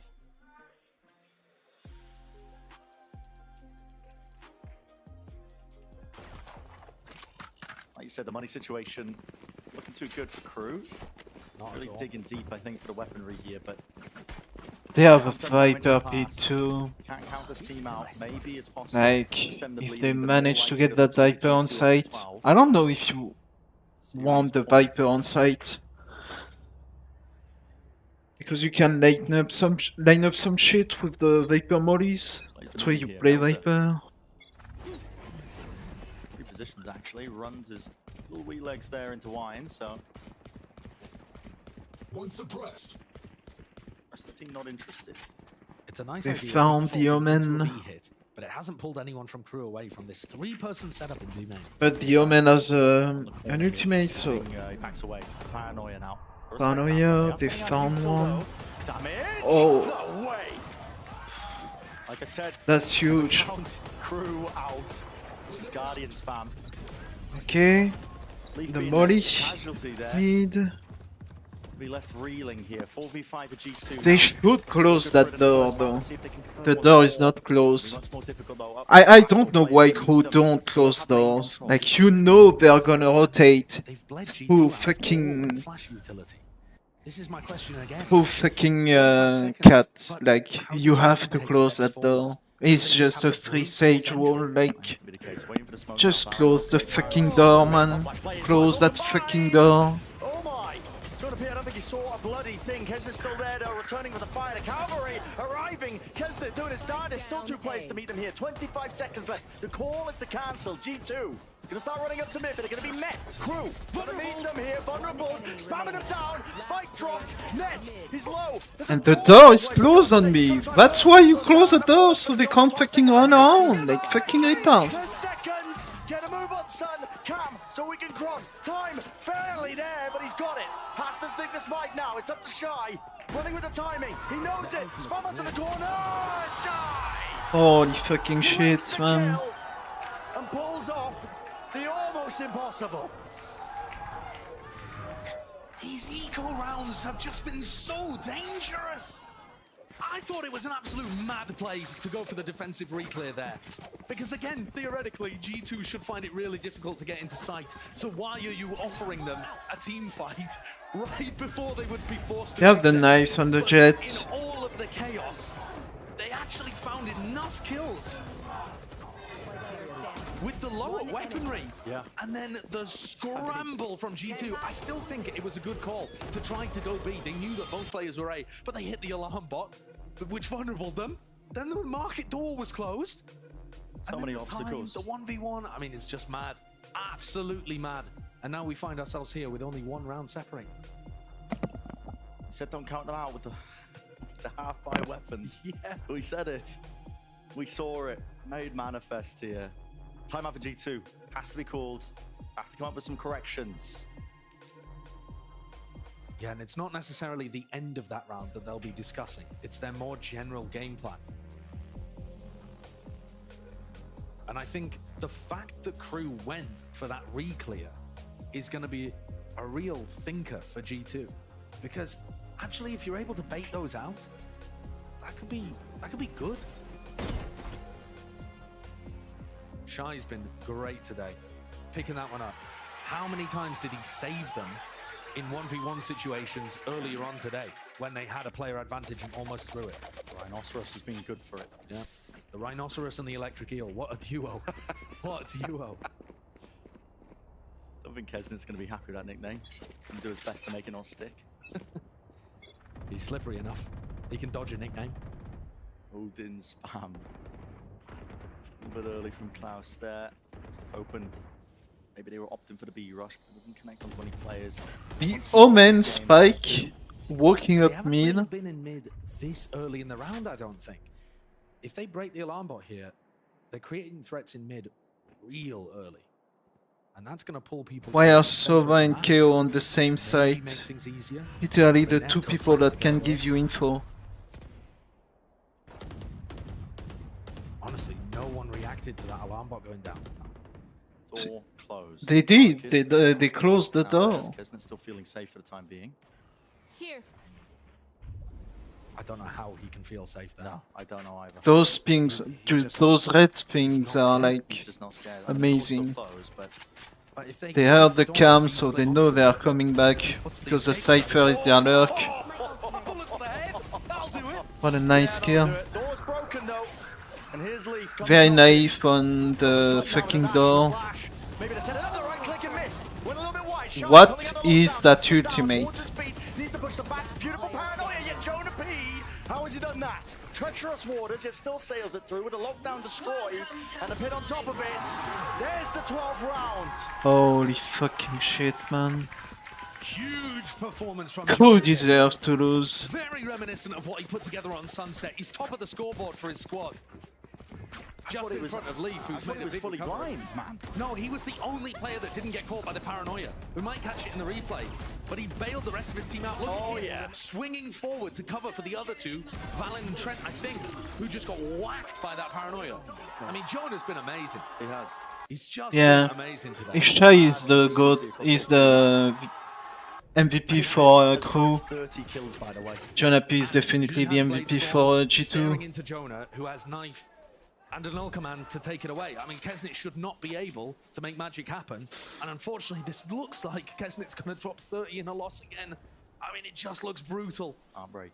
But the way that Crew operated on that previous eco round, it got them the win.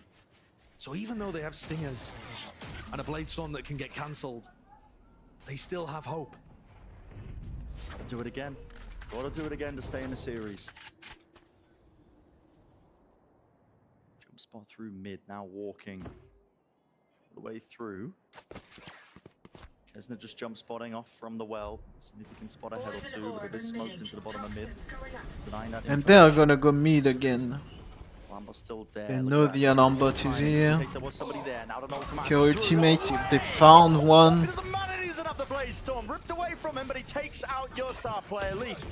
And he fucking heard the fucking KO2. Lucky didn't end up dying there. There was a corner fight, but Valent is the one who goes down, shies to the corner, sprayed them through. Two players. He kills the KO at the end of his ultimate too. Trying to get this plant out now. It's gonna take a miracle at this point, but that's what's been saved. And they have the info on both people, like they know the Cypher is here, spammed out, and now it's a 4v1. Good shit. Like they have two amazing eco rounds, and in the middle they have the worst fucking round ever. Like they drop a fucking Killjoy ultimate in the middle of like nothing, of 3 people like already on him and shit like that. Like I don't understand. Like who are like all aim no brain. Like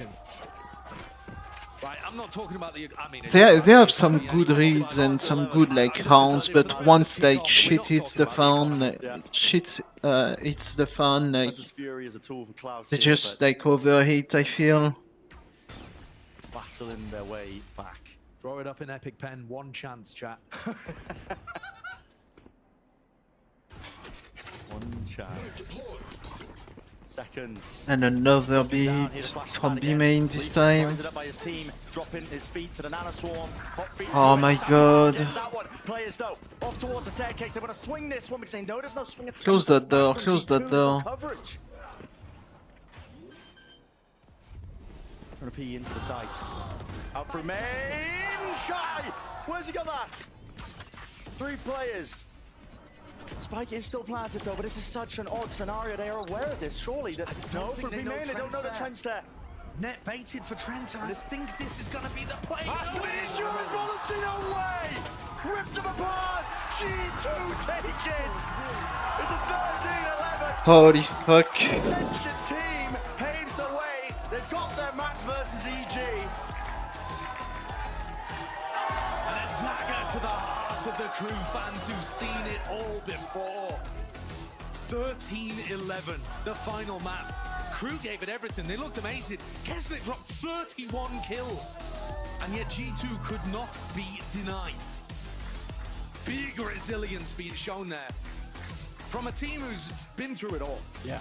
Made it to an international event, won Ascension, clawed their way back, and are now 1-0 against the big dogs.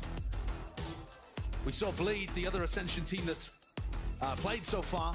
They lost their opener. The Ascension teams are 1-1. What's this side? The rest of the pack so far. The Genomates yet to play. God, what a match though. That really could have gone either way. There is so much parity between these kind of squads. I look forward to the rest of the season, honestly, as well. If you're seeing these teams so closely. Cool, and then nightmare, honestly.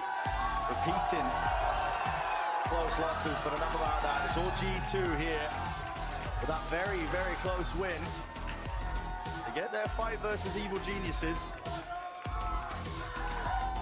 oh, they play G. Yeah. It's going to be a huge one for them.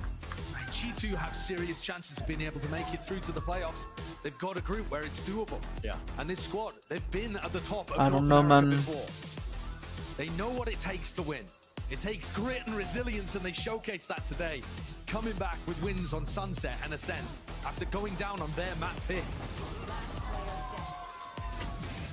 What a game this was, though. I'll tell you what, one of the players that maybe isn't going to get the largest fanfare. Oh, tomorrow we have fucking Team Heretics. For an opener? Yeah.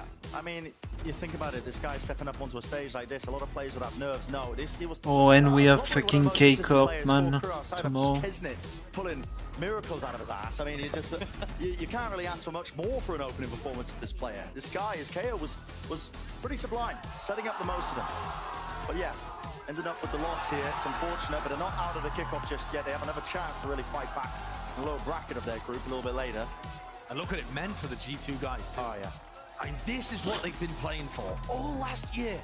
They were tier 1 ready in 2023. We thought that tons of those players would have been picked up for the top level. They didn't. They chose to stick together. They grinded to get here, to get wins like that. And it wasn't easy. It certainly wasn't. But they grinded it out. And he certainly did. Well, with that being said, let's send it down to Van Silly. He's at the stage, standing by with Net for the Verizon post-match interview. Send it down. Thank you, Brent and Sideshow. Chat, give it up here. It's G2 Net with the victory. Net, congratulations. It's been a long time since we've seen you on a physical VCT stage. I'm thinking about like Reykjavik at this The point. third thing is that fucking Viper won on Ascent, and now you're gonna see fucking retards play Viper on Ascent. Even though it's dog shit. And so far from just your answer, it doesn't sound like you're, oh my god, because it must have been a stressful game today. You went the distance against Crew. What did Crew have that made it so difficult to play against? I would just say they have really good firepower individually. Like Kesnet is a really good player individually, so you just have to be watch out because they have some shooters. Oh, for sure. And if you're thinking about, you know, you guys did the move up from Challengers, you played Ascension, you made all the way up here, and through the interviews you're talking about how Challengers was a similar type of like platform in terms of competition versus the VCT in Americas. Do you still feel that way after this matchup? And what can you tell for the aspiring pros that are currently trying to grind it up to the top? I still believe so. I think to any aspiring pros, just if you have a good process and if you work hard and you're diligent, anyone can make it. Awesome, and then the next question I have for you is that I'm starting to see you play a little bit less of Killjoy and more Cypher in between the last two maps of Ascent and also of Sunset. And when I see your name, I usually see Killjoy. Is this like a downfall of Killjoy when she used to be such a good meta pick back in 2023? I would say it just depends on the player. I still think Killjoy is a pretty strong agent, but I just prefer Cypher more, and I think with the new buffs, I just think Cypher is very strong. And final question for you. You're coming up against EG to try to play in the playoffs. EG is coming with a brand new roster, but do you still feel that they have that same type of like strong chemistry that they could take it to the top in Champions? Definitely. I think anyone in franchising is good, or sorry, the partnership program. I think everyone's good, and you have to prepare as so, and you should take no one lightly, so it's going to be a good game. Well, Ned, thank you so much here for the Verizon post-match interview. We're going to take a break, but when we come back, we do have Valen on the desk with everybody else in Golden Boy.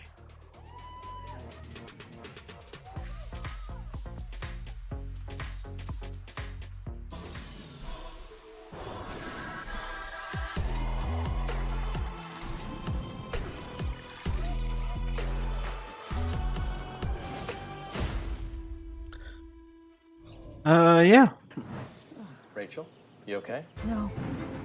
I live with a broken phone. I can't trade in. I don't know. Okay, that's dramatic. Maybe I'm gonna Understands Verizon. watch a little bit of the desk, but I don't think I'm gonna watch everything. I think I'm gonna call it for today. Yeah. Oh yeah. Tomorrow we have... Can I still get it? Yeah. I gotta trade this in, right? New and existing customers can trade in any Samsung phone for a new Galaxy Tomorrow we S24 have Plus Zeta wide-band tablet, Division all on us. That's up to $1,800 in T1. value, only on Verizon. We have MIBR, Furia, and Interactive Sentinel.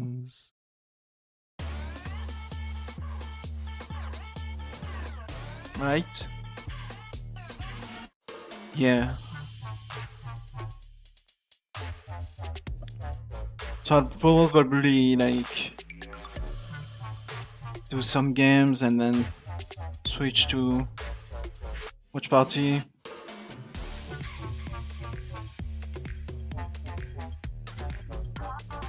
Honestly, Crow deserve to lose. I still think they are the better team, but they make too many mistakes.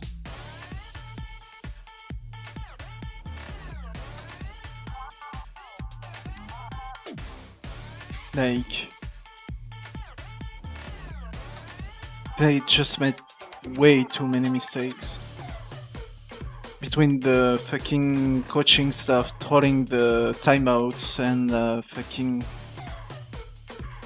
those fucking rounds, like...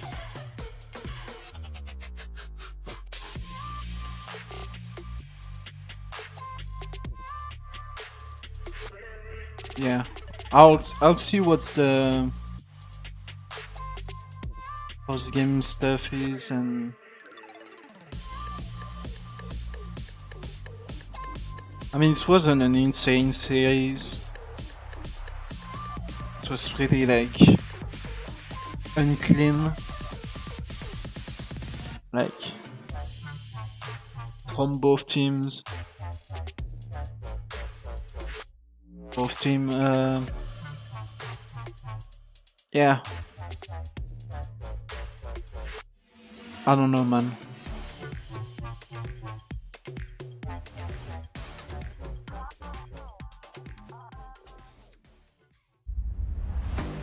I feel like Crew tilted on Sunset, and I still think they had the better comp on Ascent.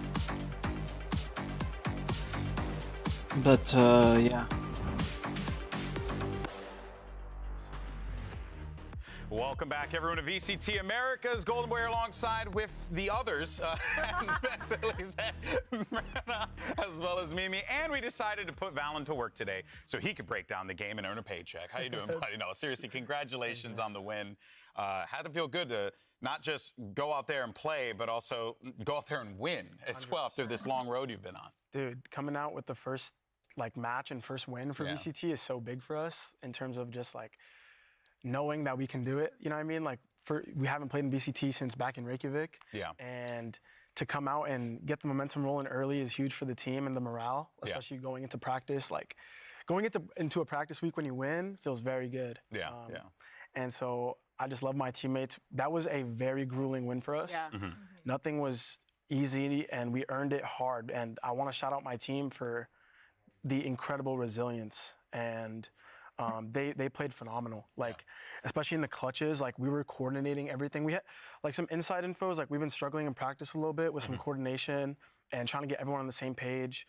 Just the dynamic of the team. And is that just because of the changes and incorporating Leaf into it and everything? Yeah, I think people underestimate how much of a difference one change on a team can make in terms of just your dynamic, your comms. Because Leaf coming from.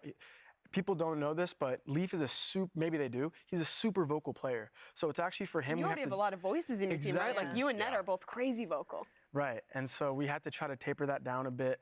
And just knowing that all the hard work, we were going through it, just paid off in the win, and we're going to continue. My mind's everywhere, but it's got to be after a match like that. Just quick to those of you at home, if you want to ask Valen anything, we have people in the back watching Twitch. Yeah, we have people. It's not Ender anymore. If you write something good, we might be able to send it over to him. But what I want to ask is, since that time, way back when at Reykjavik, for the four of you that have stuck together, because it has been a long time together, how is the team? Okay, so it's just some interview and not you bullshit. Now finally making it. Yeah, I'm gonna call it for today. Back, I should say. See you tomorrow for the games. Because the MIBR, Furia, my money is on MIBR if they don't troll. Because I just think Furia got smashed by Energy. But again, Furia is yeah, I still think MIBR. And then Undaunted Sentinels, my money is on Sentinel. That's a huge thing for us. How many years has it been now? Over 2 years now.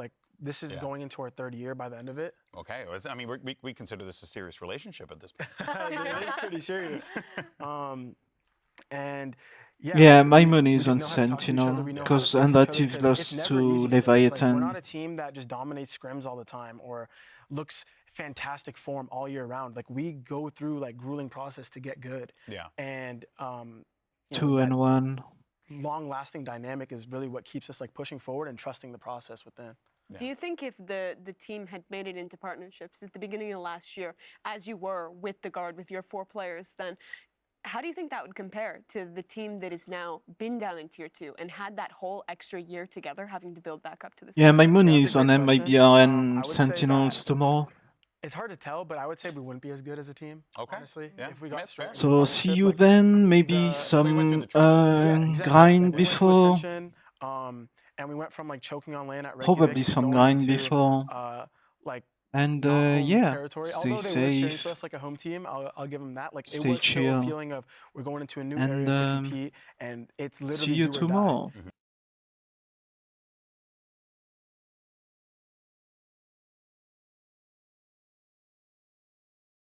Oh,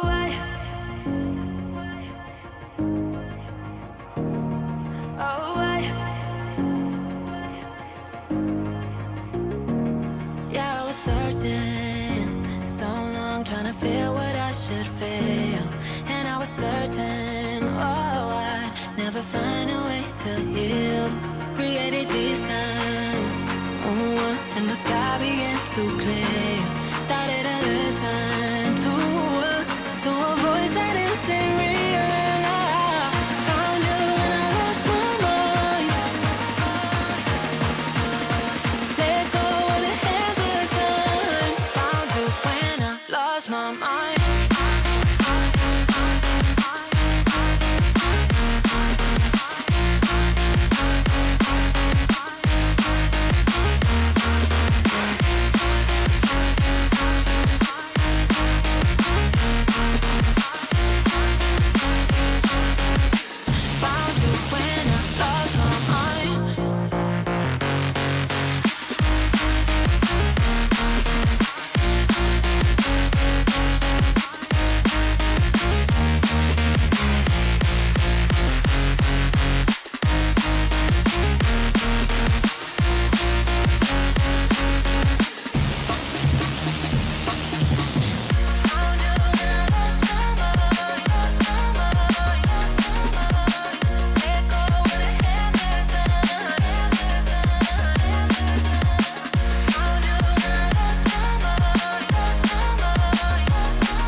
Certain, so long trying to feel what I should feel, and I was certain, oh, I'd never find a way to heal. Then I